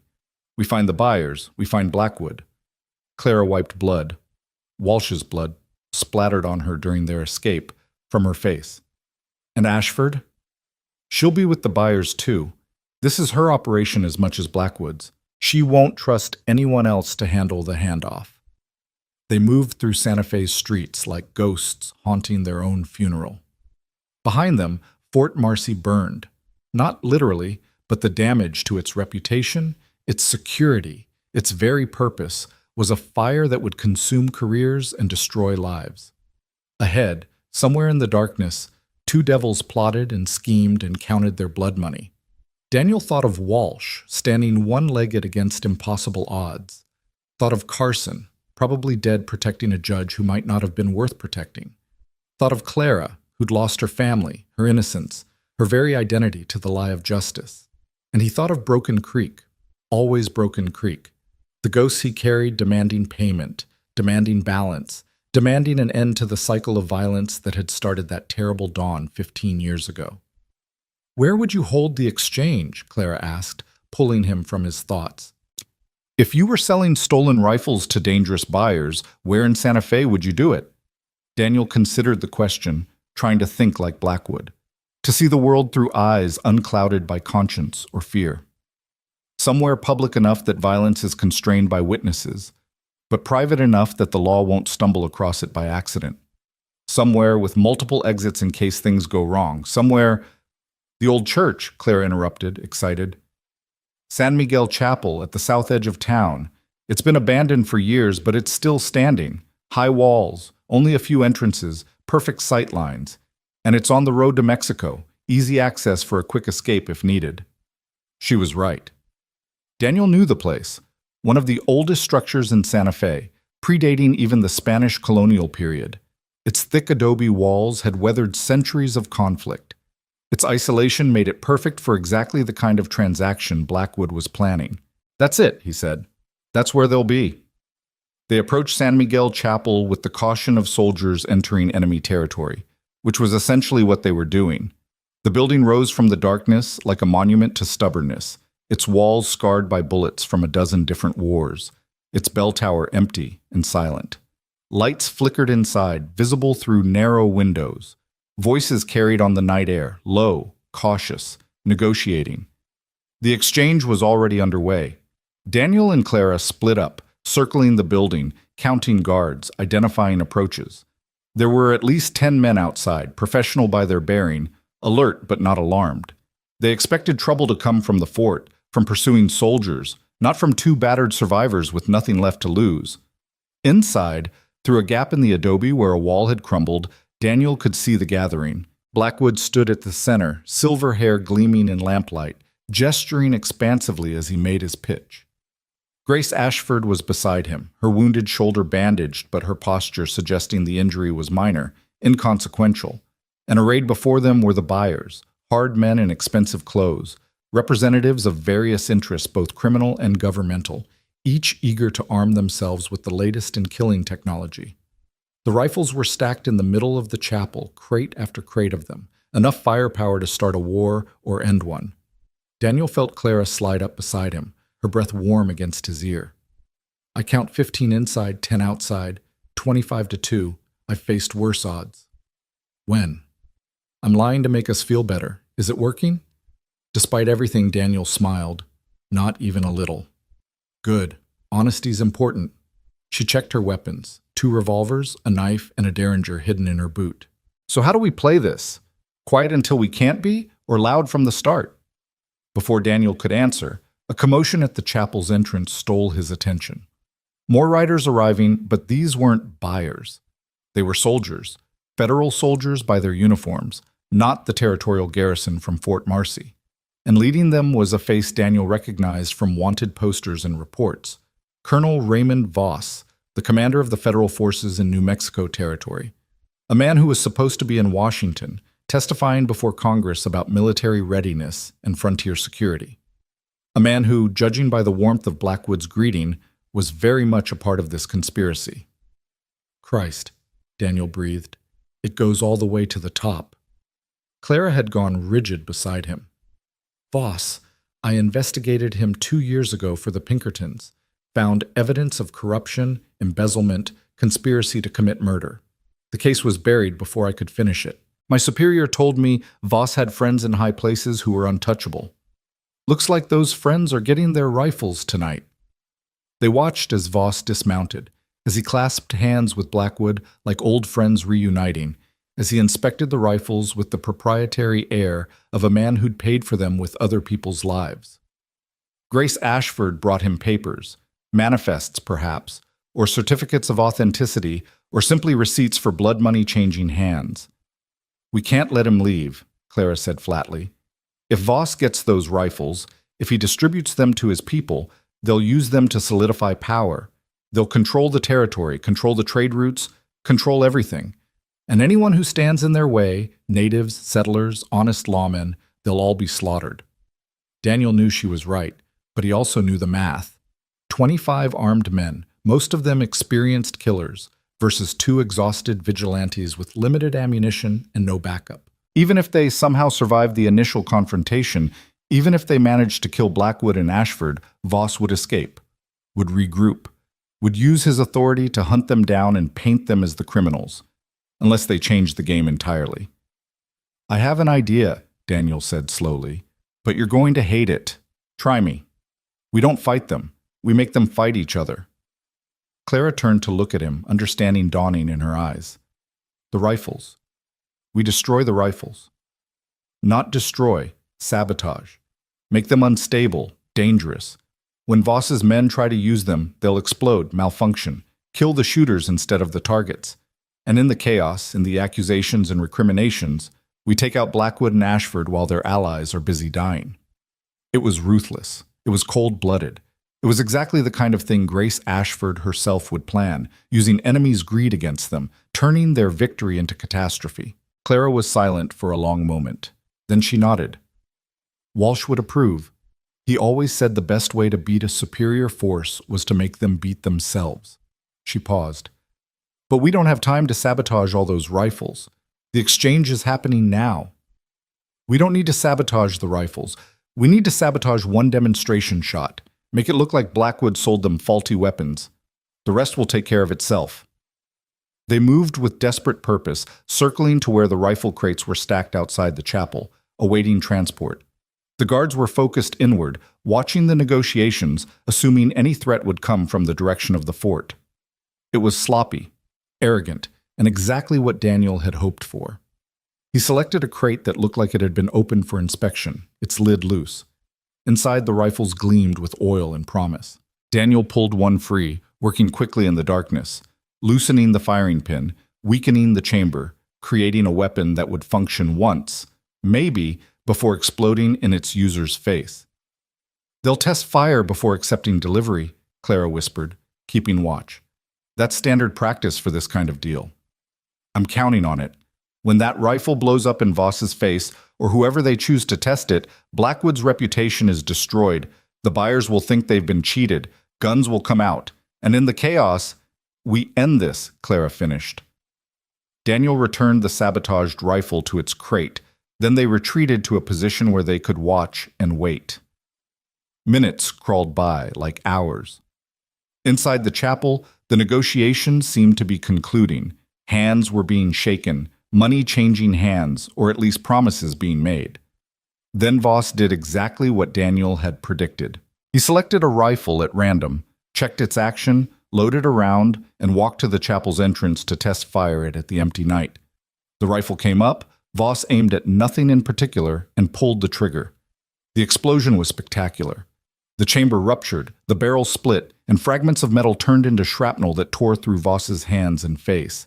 He went down screaming, blood pouring from a dozen wounds, his career and his conspiracy dying with him in that single catastrophic moment. For a heartbeat, everyone froze in shock. Then accusations started flying, voices raised in anger and fear, hands reaching for weapons. "You sold us faulty rifles. This was a setup. Blackwood, you bastard, you'll pay for this." Blackwood was protesting, his charm failing for perhaps the first time in his life, his smooth words drowned out by rage and paranoia. Ashford was trying to restore order, but the damage was done. Trust, that fragile thing that held criminal conspiracies together, had shattered as completely as the rifle. The first shot rang out. Who fired it, Daniel couldn't tell, but it was answered by a dozen more. The buyers and their guards, Blackwood's men, even the federal soldiers who'd come with Voss, everyone started shooting, the chapel transforming into an abattoir. "Now," Daniel said, and they moved. They entered through a side door, staying low, using the chaos as cover. Bodies were already hitting the floor. Blackwood was behind an overturned altar, returning fire, his face twisted with fury. Ashford was gone, vanished into the shadows, already planning her escape. Daniel's first shot took down one of Blackwood's lieutenants. His second wounded a buyer who'd been reaching for more weapons. Beside him, Clara was methodical, her revolver speaking with cold precision, each bullet finding a target. Then Blackwood saw them, and his expression transformed from rage to something like joy. "McGraw, so you survived. Of course you did. You're like a cockroach, impossible to kill." He was laughing, actually laughing, even as bullets flew around him. "Come to finish what you started at Broken Creek? Come to finally grow a spine and face me like a man?" "I came to end you," Daniel called back, advancing through the carnage. "For Broken Creek, for every person you've killed or ruined, for Walsh, for justice." "Justice?" Blackwood's laugh was manic. "There's no such thing. There's only power, and those strong enough to take it. You're weak, McGraw, always have been. That's why you failed at Broken Creek, why you failed in the canyon, why you'll fail now." He rose from cover, firing wildly, forcing Daniel to dive behind a pew. The wood splintered under the assault, fragments cutting Daniel's face. "Where's Ashford?" Clara shouted over the gunfire. "Gone," someone groaned, one of the wounded buyers, clutching a belly wound. "Ran out the back the second things went bad. That's what she does. Abandons everyone when the plan falls apart." But she hadn't abandoned Blackwood. Even now, even with everything collapsing around him, Blackwood kept fighting with the confidence of someone who believed rescue was coming. He had an escape plan. He always had an escape plan. The back door. The same way Ashford had fled. It was a trap, had to be. But it was also their only chance to catch both of them before they scattered to the winds. "Cover me," Daniel told Clara. Then he was moving, sprinting through smoke and death, vaulting over bodies, sliding through blood that made the floor treacherous. A bullet tugged at his coat. Another shattered a window beside his head. But he kept moving, kept pushing forward, driven by 15 years of guilt and grief and the desperate need to make it all mean something. The back door stood open, night air rushing in. Daniel burst through it into darkness, expecting ambush, expecting death. Instead, he found Grace Ashford with a gun to Clara's head. She'd been waiting, had grabbed Clara the moment she'd followed Daniel through the door. Now she stood there, cold and controlled, using the woman Daniel had come to care for as a shield. "Drop the gun, Captain," Ashford ordered, "or I paint the walls with her brains." Daniel froze, his pistol halfway raised. "Let her go. Your fight's with me."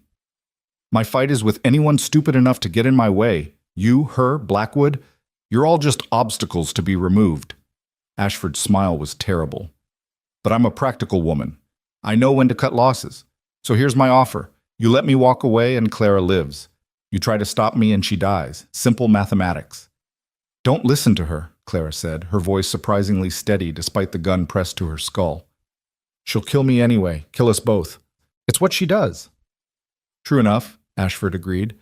But this way, you at least have hope. False hope, admittedly, but hope nonetheless. What do you say, McGraw? Want to make another mistake? Want to fail someone else you care about? The words were designed to wound, and they succeeded. Daniel saw Broken Creek in Ashford's eyes, saw all his failures reflected back at him. But he also saw something else. Saw Clara's eyes, fierce and unafraid, saw her hand moving almost imperceptibly toward the derringer in her boot. She was going to make a play, going to sacrifice herself so Daniel could have a shot. No, he said, and he wasn't sure if he was speaking to Ashford or Clara or his own demons. No more sacrifices. No more deaths. He lowered his gun. Ashford's smile widened in triumph, and Clara struck. Her hand came up with the derringer, twisting in Ashford's grip, firing point blank into the woman's side. Ashford screamed, her own gun going off wildly, the bullet meant for Clara's head going high and wide. Daniel didn't hesitate.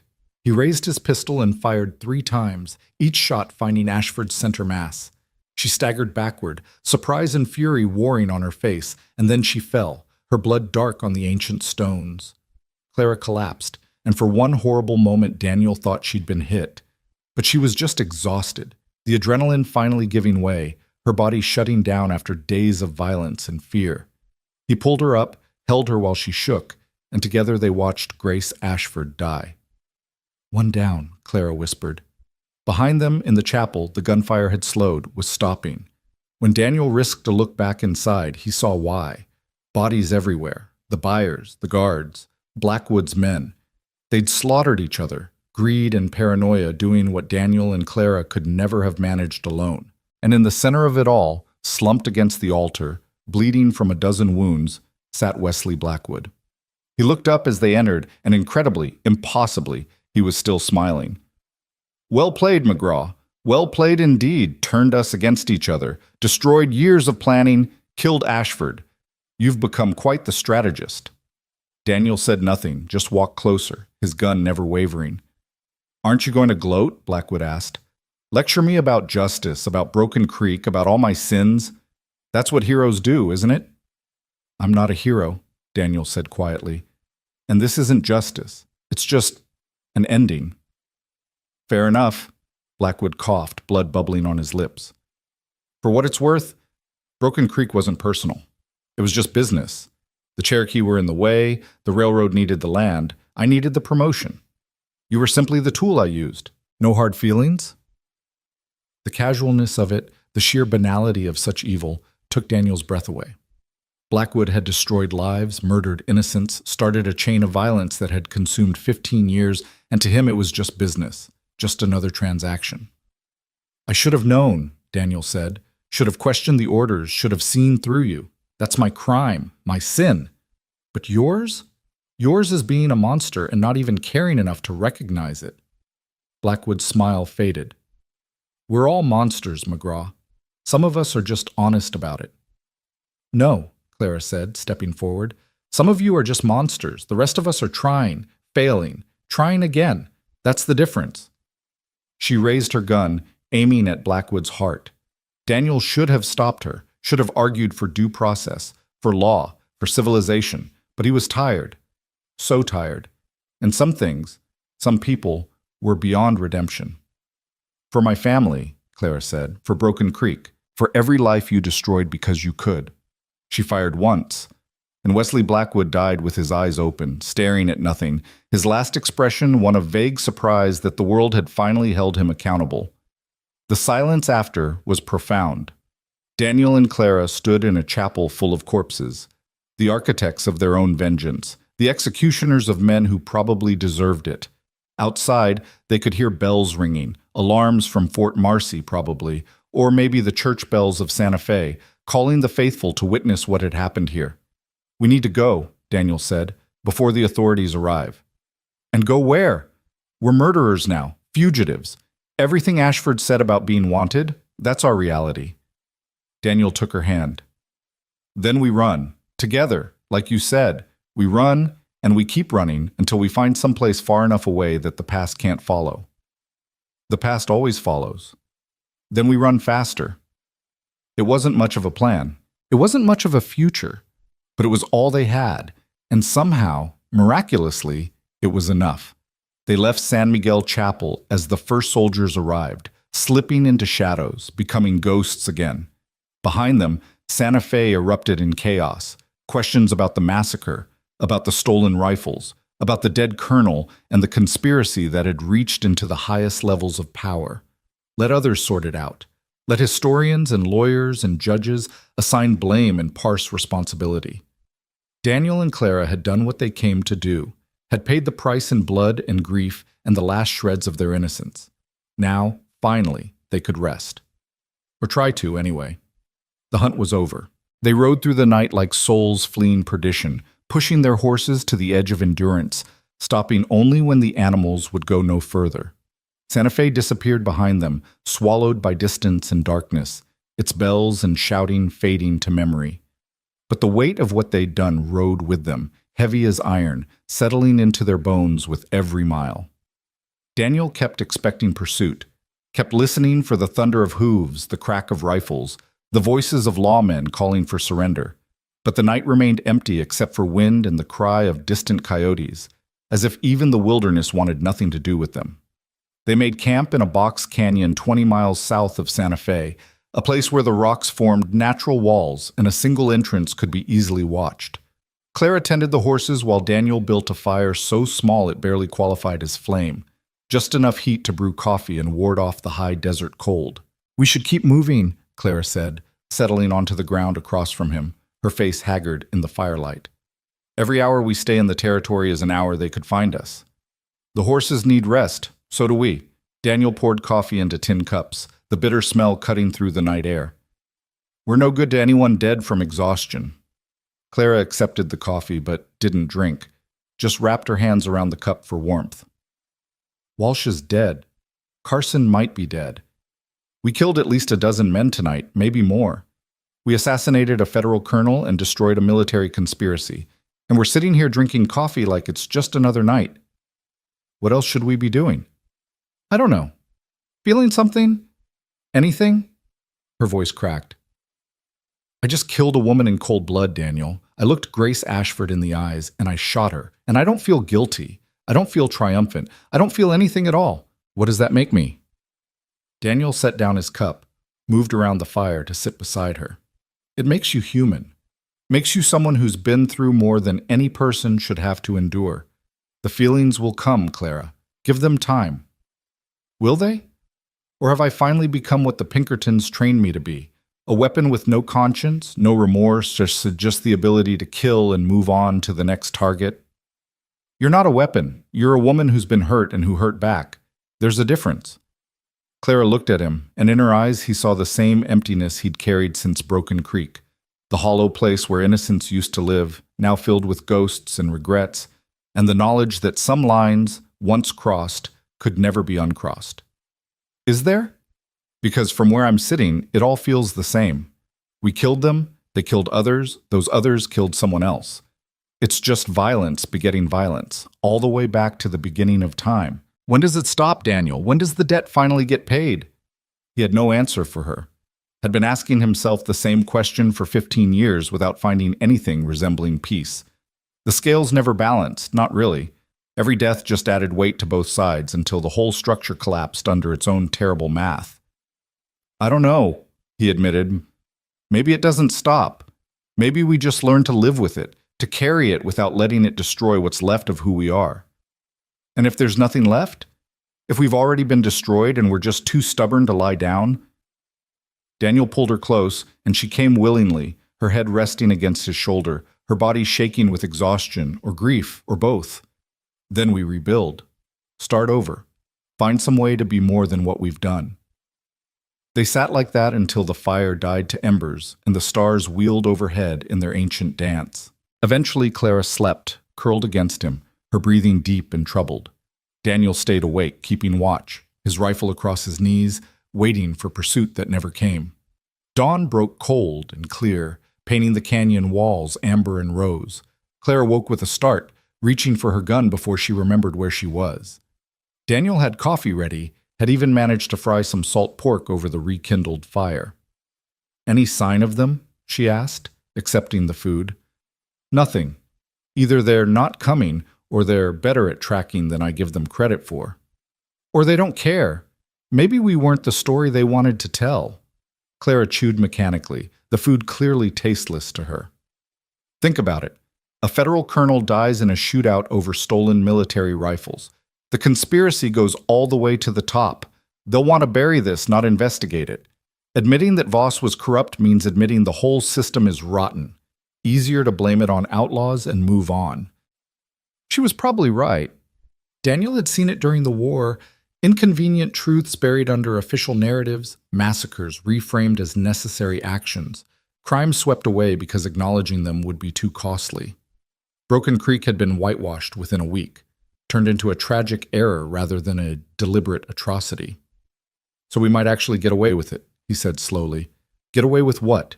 Justice? Revenge? Murder?" Clara shook her head. "We killed them, Daniel. Whatever word we use, whatever justification we claim, at the end of the day, we're killers. That doesn't go away just because the law chooses to look the other way." Before Daniel could respond, the sound of hooves echoed off the canyon walls. Both of them were on their feet instantly, weapons drawn, taking positions behind rocks that offered cover. Daniel's heart hammered against his ribs. Here it was, finally, the reckoning they'd been expecting. But only one rider appeared at the canyon mouth, and when Daniel recognized the silhouette, relief and worry warred in his chest. Marshal Thomas Carson sat his horse like a man who'd aged a decade in the past 3 days. His shoulder was still bandaged from the canyon ambush, and fresh blood had seeped through, suggesting he'd been pushing himself too hard. But he was alive, and the grim smile on his weathered face suggested he brought news. "Lower your weapons," he called out. "If I wanted you dead, I'd have brought a regiment." Daniel and Clara exchanged glances, then reluctantly holstered their guns. Carson dismounted with a pained grunt, leading his horse into the camp. "Judge Morrison?" Daniel asked. "Safe in Santa Fe, testifying before a territorial board as we speak. He'll bring down half the corrupt officials between here and Washington before he's done." Carson accepted the coffee Daniel offered, drinking deeply. "But you two, Christ, you couldn't have made a bigger mess if you'd tried." "We stopped Blackwood," Clara said defensively. "You started a war. That chapel massacre, 17 dead, including a federal colonel. The conspiracy Voss was part of is unraveling, yes, but it's taking careers and reputations down with it. The territorial governor might resign. The army's in chaos, and you two are at the center of it all." "Are you here to arrest us?" Daniel asked quietly. Carson was silent for a long moment, staring into his coffee cup as if it held answers. "I should be. By every law I've sworn to uphold, I should clap you both in irons and drag you back to face a judge. But Walsh is dead. Died buying you time, taking on impossible odds so you could finish what we started. And before he went down, he sent me a message through one of my deputies who survived the fort raid. Said if anything happened to him, I was to make sure you two got clear. Said you'd done what needed doing, and that the law could go hang if it couldn't see that." Clara's eyes glistened. "He said that?" His exact words were more colorful, but that was the gist. Carson set down his cup. "So here's what's going to happen.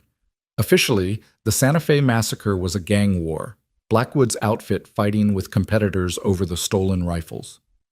Grace Ashford and Wesley Blackwood died in the crossfire. Colonel Voss was investigating the theft when he was killed.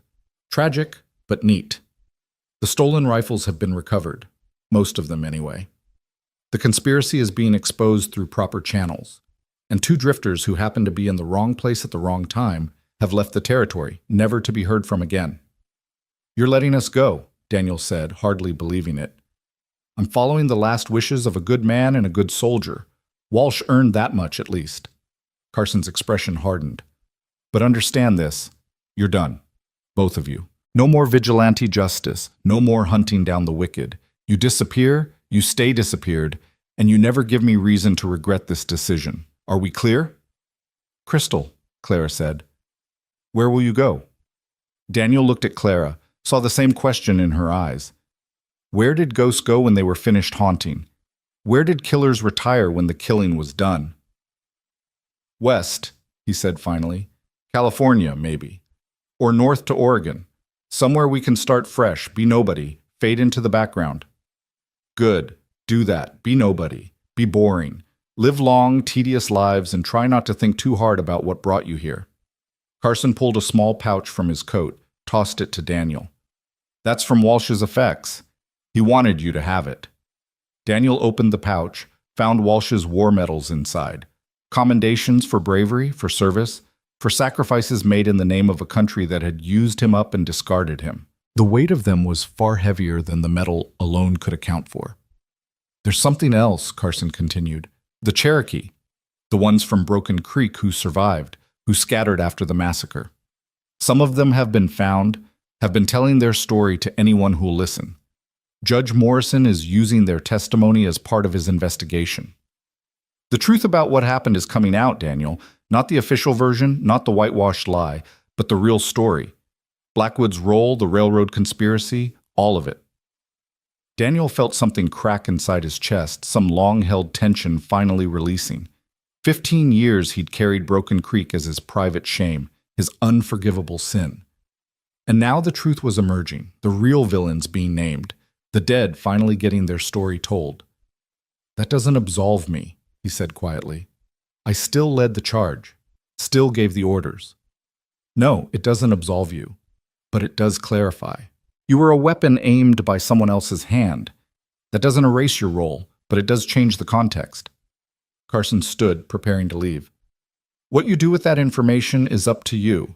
You can keep carrying the full weight of Broken Creek, or you can adjust the load to reflect reality. Either way, it's your burden to bear. He mounted his horse, then paused. One more thing. There's a woman, Cherokee, name of Sarah Swimmer. She's one of the Broken Creek survivors. She asked about you, wanted to know if the captain who tried to stop the massacre was still alive. I told her I didn't know, but if I found out, I'd pass along a message. Daniel's throat tightened. What message? She said forgiveness isn't hers to give, that the dead hold their own counsel. But she also said anyone who carries that much guilt for that long is punishing themselves worse than any court ever could. She said it was time to put down the stones, that carrying them won't rebuild what was broken. The words hit Daniel like a benediction and a blow all at once. He wanted to protest, to argue that he didn't deserve such grace, that his crimes were beyond forgiveness. But Carson was already riding away, raising one hand in farewell without looking back. Clara moved to Daniel's side as they watched the marshal disappear from the canyon. Put down the stones, she repeated softly. You think we can do that? I don't know. Been carrying them so long, I'm not sure who I'd be without their weight. Maybe that's something we find out together. Maybe that's what comes next, learning who we are when we're not defined by what we've done or what was done to us. It was a beautiful thought, fragile as morning frost. Daniel wanted to believe it, wanted to imagine a future where he and Clara could be something other than broken people clinging to each other in the wreckage. But belief he'd learned was a luxury purchased with pain and doubt. We should move, he said instead. Carson gave us a head start, but that doesn't mean we're safe. Not yet. They broke camp quickly, efficiently, the routine of survival overriding everything else. But as they rode west, following the sun toward horizons neither had seen before, Daniel found himself thinking about Sarah Swimmer's message, about putting down stones, about the possibility, however remote, of something like peace. The landscape changed as they traveled, the high desert giving way to broken badlands painted in shades of rust and ochre. They avoided towns, bought supplies from isolated ranches where folks were too busy surviving to ask questions. Twice they saw posses in the distance, groups of armed men searching for something or someone, but whether they were hunting Daniel and Clara or chasing other prey, they never found out. 3 weeks into their flight, they reached a settlement so small it barely qualified as a town. Half a dozen buildings clustered around a creek, a place called Redemption, though the name felt like mockery given what they'd left behind. The proprietor of the general store, a wizened woman who introduced herself as Mrs. Chen, asked no questions when they bought provisions, just counted their coins and provided goods with business-like efficiency. You folks look like you've had a hard road, she observed, wrapping their purchases. Running from something or toward something? Both, Clara answered before Daniel could stop her. Maybe neither. We're still deciding. Mrs. Chen's smile was knowing. This is a good place for that kind of deciding. We get a lot of folk here who need to figure out who they are versus who they were. Town's named Redemption for a reason. Everyone here's looking for a second chance. Do they find it? Daniel asked. Some do, some don't. Depends on whether they can forgive themselves. Mostly. The world's willing to forget if you are. She handed over the wrapped goods. There's a cabin about 2 miles north up where the creek forks. Been empty for a year since old Sam died. You want a place to rest, to think? It's yours for $20 a month.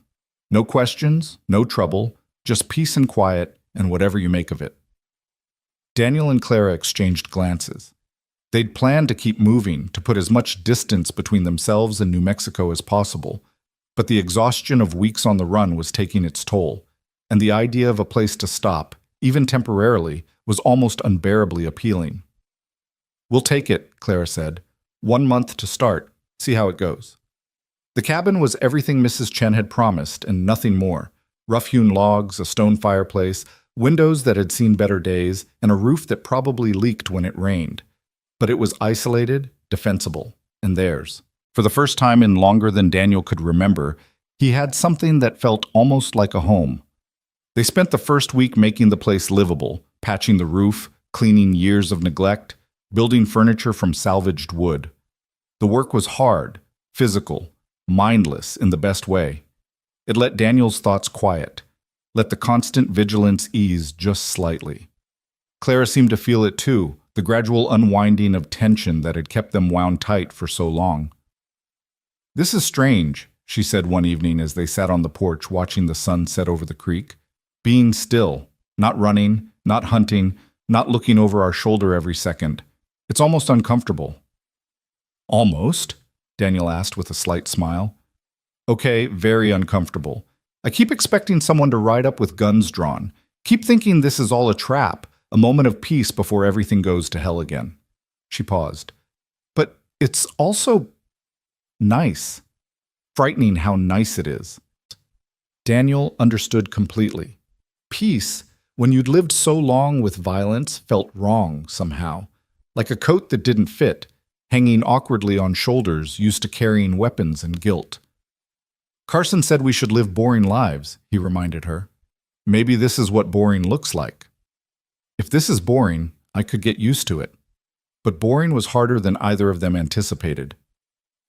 The fourth week brought the first real test when a man rode up to the cabin, dust-covered and trail-weary, asking for water for his horse. Daniel's hand went instinctively to his gun. Clara positioned herself by the window with a clear line of fire. The stranger noticed their alertness and raised his hand slowly. Easy, friends. Just a traveler needing help, nothing more. Name's Cooper, heading to California to find work. Daniel relaxed fractionally, but didn't move his hand from his weapon. Water's in the creek. Help yourself. Cooper watered his horse, studying them with the careful attention of someone who'd seen trouble before. You folks wouldn't happen to know about the situation down south, would you? In New Mexico? Every muscle in Daniel's body tensed. What situation? Big scandal? Corruption in the territorial government? Military officers involved in theft and murder? They say a whole conspiracy got brought down, dozens arrested, some kind of shootout in Santa Fe that left bodies everywhere. Cooper shook his head. Heard they're still looking for some of the people involved. Vigilantes, they're calling them. Killed a colonel and a bunch of others. Clara's face had gone pale, but her voice remained steady. Sounds like justice found some people who deserved it. Maybe. Or maybe it was just more violence. Hard to tell the difference sometimes. Cooper remounted his horse. Anyway, they say these vigilantes headed west, disappeared completely. Probably in California by now if they're smart. Territory's offering a reward, but between you and me, I don't think anyone's looking too hard.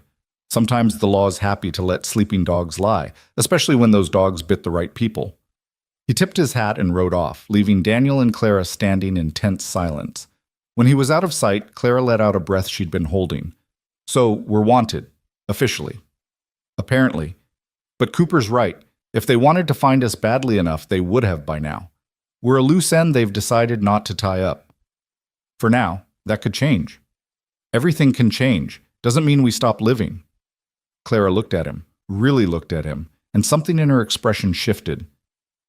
Listen to you, talking about living. The man who spent 15 years dead in everything but body. When did you start believing in futures again? The question stopped Daniel cold. When had he started believing? He'd been so focused on surviving, on running, on simply getting through each day that he hadn't noticed hope sneaking back in.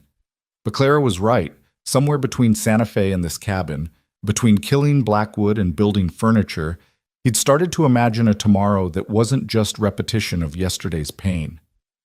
I think it was you, he said honestly. You made me remember that broken doesn't mean finished, that guilt doesn't have to be destiny. I didn't do anything except drag you into my revenge. You showed me what it looks like when someone fights back against the things that hurt them, not with surrender or self-destruction, but with defiance, with determination to survive and maybe, if we're lucky, to actually live. He took her hands in his. You gave me something to fight for beyond just atonement. You gave me a reason to want tomorrow. Clara's eyes filled with tears, and she didn't try to stop them. I don't know how to do this, Daniel. How to be happy, how to let go, how to be anything other than angry and driven. The Pinkertons trained me to be a weapon, and I've been one for so long I don't remember being anything else. Then we'll learn together. Make it up as we go.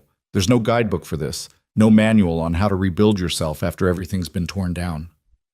What if we fail? What if we can't outrun what we've done? Then we fail. But at least we'll fail trying, and that's more than we had before. She kissed him then, desperate and searching, trying to find in him some answer to questions she couldn't quite articulate. Daniel kissed her back, tasting salt from her tears, feeling the tremor in her body that spoke of fear and hope in equal measure. When they finally broke apart, Clara rested her forehead against his. 1 month, she said. Mrs. Chen said we paid for 1 month. Let's make it a good one. Let's pretend we're normal people with normal lives and see if we can make ourselves believe it. And after the month, we'll decide then. If we should stay, if we should run, if we should burn this whole thing down and start over somewhere else. But for now, for these 30 days, let's just be. It was as close to a plan as they had, fragile and incomplete. But it was theirs, chosen freely rather than forced upon them by circumstance or trauma. That had to count for something. The month passed in a rhythm of work and rest, of learning each other beyond the crisis that had brought them together. Daniel taught Clara to fish in the creek, to read the weather in the clouds, to find peace in simple tasks done well. Clara taught Daniel to laugh again, to find humor in small absurdities, to remember that joy wasn't a betrayal of the dead. They talked sometimes. About Broken Creek and Clara's family, about the Pinkertons and the war, about Blackwood and Ashford and all the ghosts they'd left behind. But mostly they lived in the present, in the immediate reality of wood that needed chopping, meals that needed cooking, a garden that needed tending. Mrs. Chen visited occasionally, bringing supplies and news from the wider world.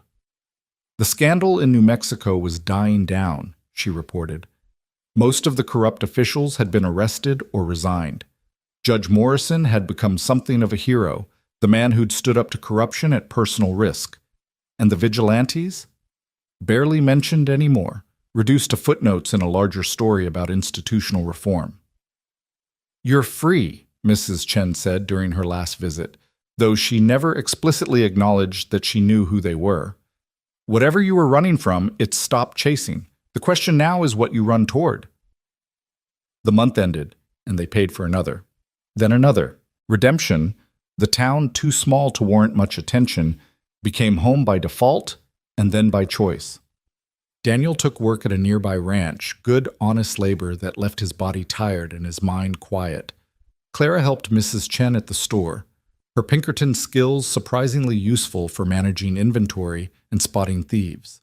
They built a life, piece by piece, hour by hour. It wasn't the life either had imagined, but it was real, and it was theirs. The nightmares came less frequently. The guilt began to feel like a scar rather than an open wound. Still there, still tender, but no longer bleeding.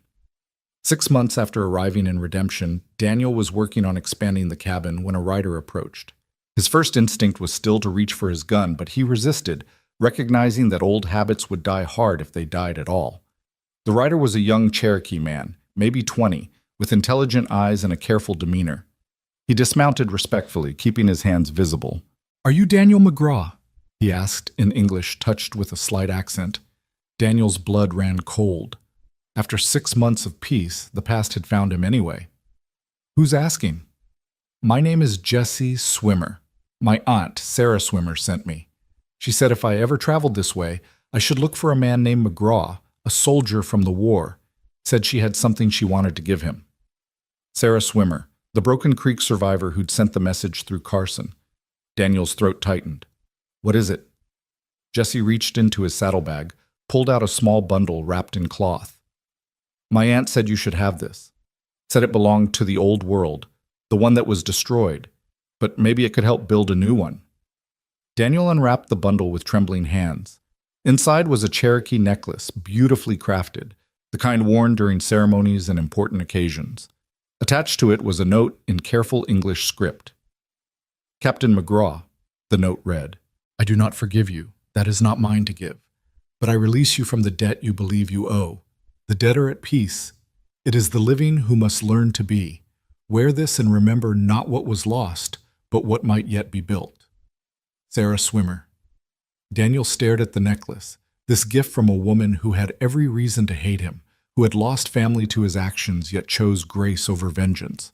It was more than he deserved, more than he could comprehend. "She said one more thing," Jesse continued. "She said the stones are heavy, but they make poor foundations. Better to set them down and build with something that can actually support life." Clara had emerged from the cabin, drawn by voices. She stood beside Daniel now, reading the note over his shoulder, understanding in her eyes. "Will you tell your aunt thank you?" Daniel managed, his voice rough. Tell her I'll try. That's all I can promise, but I'll try." Jesse nodded, mounted his horse. Before riding away, he turned back. "My aunt also said that forgiveness is a gift we give ourselves, not something we earn from others. She said you've punished yourself long enough. Time to let it go." He left them there, Daniel holding the necklace, Clara holding Daniel. The afternoon sun painted everything gold, and for the first time in 15 years, Daniel felt something that might have been the beginning of peace. "Put it on," Clara said softly. Daniel hesitated, the necklace heavy with meaning, with history, with the weight of everything it represented. Then, with Clara's help, he fastened it around his neck. The bead settled against his chest, over his heart, a reminder and a promise all at once. "How does it feel?" Clara asked. "Strange. Lighter than I expected. Like maybe carrying it is easier than carrying the guilt. That's kind of the point, I think." Clara stepped back, studying him. "You look different. Not transformed, not absolved, just different. Like you're finally inhabiting your own skin instead of wearing it like a punishment." Daniel touched the necklace, feeling the smooth beads, the careful craftsmanship. Sarah Swimmer had poured something into this gift beyond mere forgiveness. She'd offered him a path forward, a way to honor the past without being destroyed by it. "I don't deserve this," he said. "Probably not. But maybe that's not the point. Maybe the point is accepting grace when it's offered, even if we don't think we've earned it." They stood together in the fading light, two people who'd found each other in the darkest of circumstances and had somehow, against all odds, built something worth protecting. The past would always be there, Daniel knew. Broken Creek would never truly leave him, but perhaps Sarah Swimmer was right. Perhaps he could learn to carry it differently, to let it inform without defining, to remember without being consumed. "What now?" Clara asked, the question she always came back to. Daniel looked at the cabin they'd repaired, the garden they'd planted, the life they were building from the scraps of who they used to be.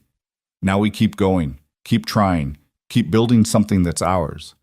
Together? Together. It wasn't a happy ending. Too much blood had been spilled, too many lives lost for anything that simple. But it was an ending nonetheless, one chosen rather than imposed, one that left room for possibility. Daniel and Clara had started as weapons, as instruments of vengeance and justice and the blurred space between. They'd killed, destroyed, torn down a conspiracy that reached into the highest levels of power. and in the ashes of that destruction, they'd found each other.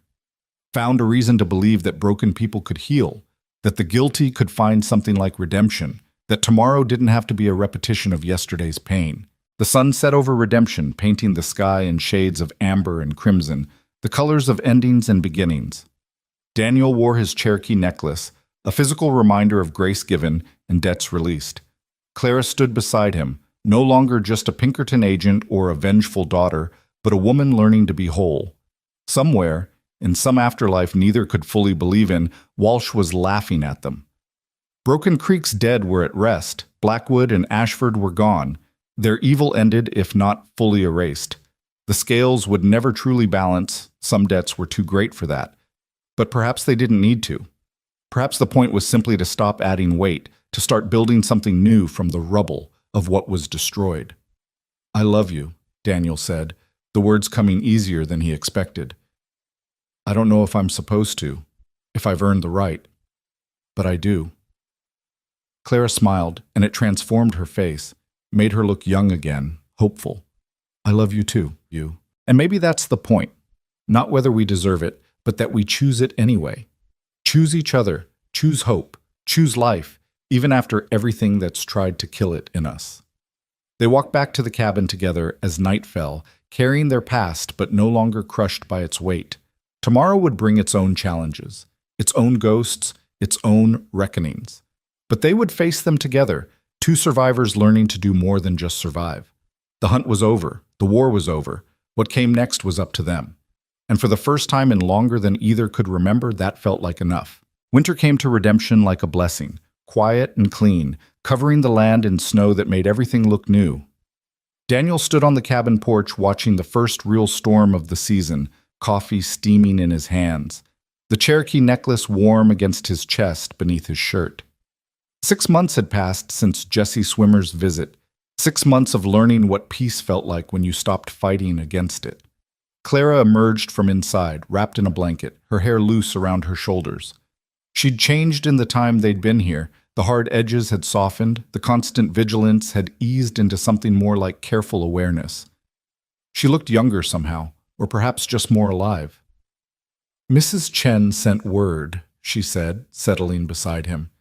"There's a family coming through, refugees from the Indian wars down south. Apache, she thinks, or maybe Navajo. They need shelter for a few days, food, supplies. She's asking if we can help." Daniel felt the old tension return, the instinctive wariness of strangers, of complications, of anything that might disturb the fragile peace they'd built. But he also heard Sarah Swimmer's words echoing in his mind, about building instead of destroying, about what might yet be created from ashes. "Tell her yes," he said. "We'll help." The family arrived 2 days later, materializing from the snow-like ghosts. A woman, her mother, and 3 children ranging from maybe 5 to 12 years old. They were exhausted, half-frozen, carrying everything they owned in bundles that looked pathetically small against the vast white landscape. The woman's name was Morning Rain, and she spoke English with the careful precision of someone for whom it was a hard-learned second language. Her mother, White Bird, spoke only their native tongue, watching Daniel and Clara with eyes that had seen too much and trusted too little. The soldiers came, Morning Rain explained that first night, her children asleep by the fire, wrapped in every blanket Daniel and Clara owned. Said we had to leave, that our land was needed for settlement. We had 3 days. 3 days to abandon homes our families had lived in for generations. "I'm sorry," Daniel said, and meant it with a depth that surprised him. Once, he'd been one of those soldiers, following orders, displacing people, destroying lives in the name of progress and manifest destiny. The shame of it settled over him like the snow outside, cold, heavy, undeniable. Morning Rain studied him, and he had the uncomfortable feeling she saw straight through to his past. "You were a soldier," she said. It wasn't a question. "A long time ago, different war, different life. But the same pain, the same destruction." Her gaze shifted to Clara. "And you? What are you running from?" Clara didn't flinch from the directness. "Myself, mostly. Everything I was, everything I did. This place, this man, They're helping me remember how to be human instead of just a weapon. Whitebird spoke then, her voice a river of words Daniel couldn't understand. Morning Rain translated. My mother says she can see the ghosts you both carry, says they're heavy, but you're learning to walk despite the weight. She says this is good, that the dead should be honored but not allowed to crush the living. Daniel touched the necklace beneath his shirt, thinking of Sarah Swimmer, of Broken Creek, of all the ways the past tried to define the present. Your mother's wise. She's survived much. Wisdom is what remains when everything else is stripped away. They stayed for 3 days, the family gradually relaxing, the children's laughter beginning to fill the cabin.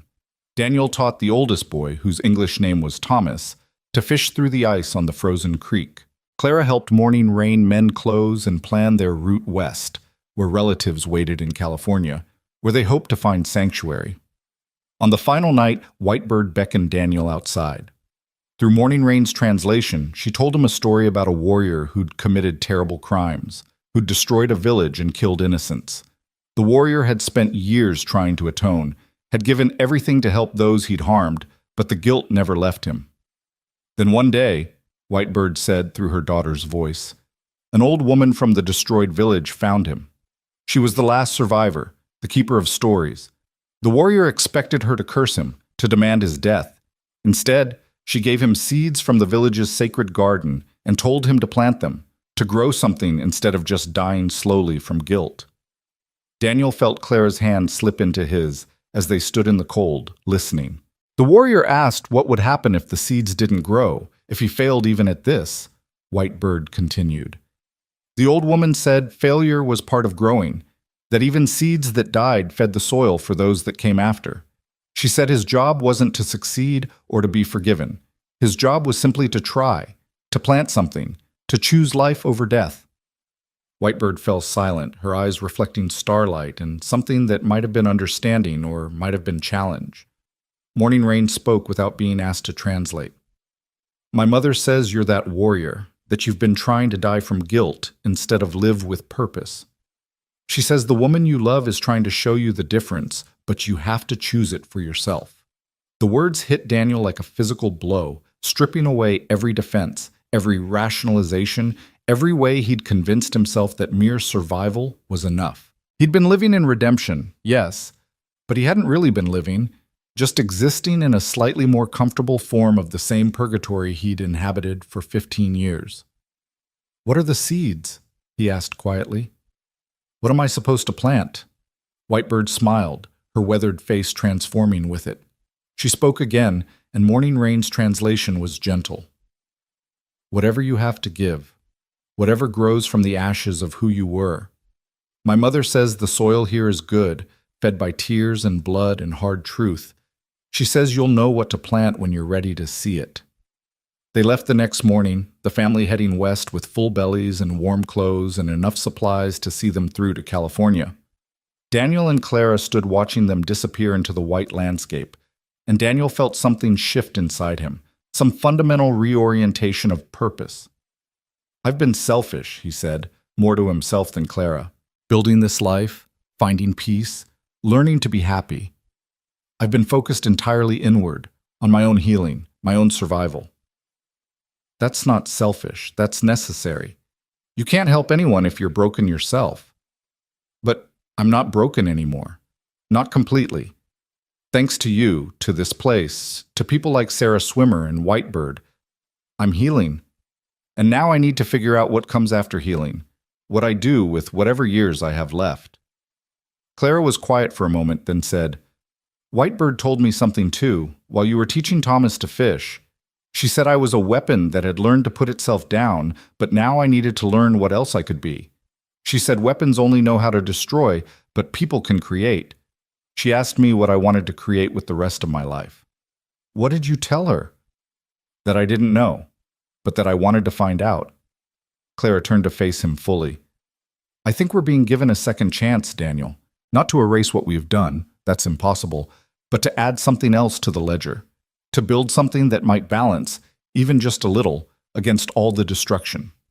Daniel looked at the cabin they'd made into a home, at the town of redemption spread out below, at the vast western territory that held so many people like Morning Rain's family, displaced, desperate, needing help. An idea began forming, fragile as a new shoot pushing through snow. "What if we stayed?" he said slowly.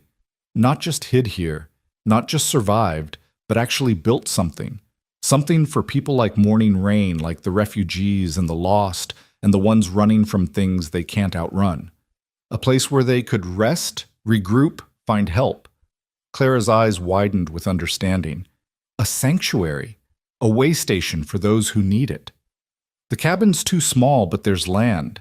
We could build, expand, create something real, use whatever skills we have.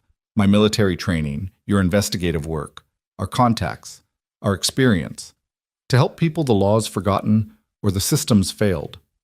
That's a big undertaking, expensive, time-consuming. It would mean committing to this place, to this life, permanently. I know, and maybe it's foolish, maybe it's trying to buy redemption we can't afford. But Whitebird's right. We need to plant something. This could be it." Clara was silent, and Daniel watched emotions play across her face. Hope, fear, doubt, determination. Finally she smiled, and it was the smile of someone who'd found purpose after wandering lost for too long. "Then let's plant it. Let's build something that matters." They spent the winter planning, drawing up designs, calculating costs. Mrs. Chen proved invaluable, connecting them with people who'd help, finding suppliers who'd extend credit, spreading word of what they were attempting. The town of Redemption itself rallied. A place built on second chances understood the value of offering them to others. Spring came, and with it, the beginning of construction. They started with a barn that could house travelers, then expanded to include a larger building that could serve as dormitory, kitchen, and gathering space. Daniel worked alongside hired laborers, his body remembering the rhythms of hard physical work, his mind quieting in the simple satisfaction of building instead of destroying. Clara took on the administrative work, keeping records, managing supplies, reaching out to church groups and charitable organizations that might support their cause. Her Pinkerton training, once used for infiltration and deception, now served to navigate bureaucracy and cut through red tape. By summer, they had something real. Not finished, not perfect, but functional. A place where travelers could find food and shelter, where families fleeing violence could rest, where people needing a fresh start could catch their breath before moving on. They called it Broken Wheel Station, after Daniel's old ranch, but with a different meaning now. A wheel wasn't broken because it stopped turning. It was broken when it couldn't be repaired. Their wheel was being repaired, spoke by spoke, turn by turn. The first real test came in July when a wagon train arrived, burned out and desperate. They'd been attacked by bandits, lost half their party, and the survivors were traumatized, broke, and considering turning back east rather than continuing west. Daniel and Clara took them in, 14 people, including children, and helped them rebuild. Not just their wagons and supplies, but their courage. Daniel worked with the men, teaching them defensive strategies, how to read the land, how to protect themselves without becoming paranoid. Clara worked with those women, helping them process trauma, teaching them skills they'd need in the territories ahead. One of the survivors, a woman named Elizabeth, who'd lost her husband in the attack, sought out Clara one evening. "Why are you doing this?" she asked. "Mrs. Chen told me you and Daniel could have stayed hidden, lived quiet lives. Why take on this burden, these strangers' problems?" Clara considered the question, thinking about all the answers she could give, about guilt, about redemption, about trying to balance scales that would never truly balance. But what she said was simpler and more honest. Because we can. Because we know what it's like to be broken and desperate. And because someone once showed us that broken doesn't mean finished, she paused. Also because the alternative is to keep running, keep hiding, keep pretending the past doesn't matter.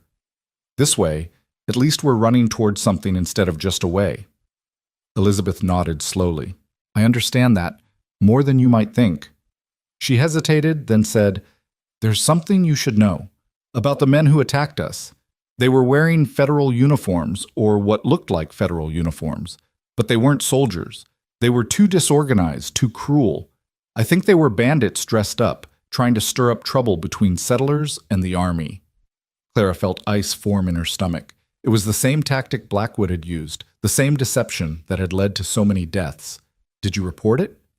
To who? The nearest fort is commanded by officers who might be part of it for all we know. The territorial government is still cleaning house after that scandal last year. Who do we trust? It was a question Clara had asked herself 1,000 times. Who did you trust when the systems meant to protect you were compromised? When corruption ran so deep that justice itself became suspect? She found Daniel later, working on the roof of the new dormitory. She told him what Elizabeth had said, watched his face darken with familiar anger and frustration. "It's starting again," he said quietly.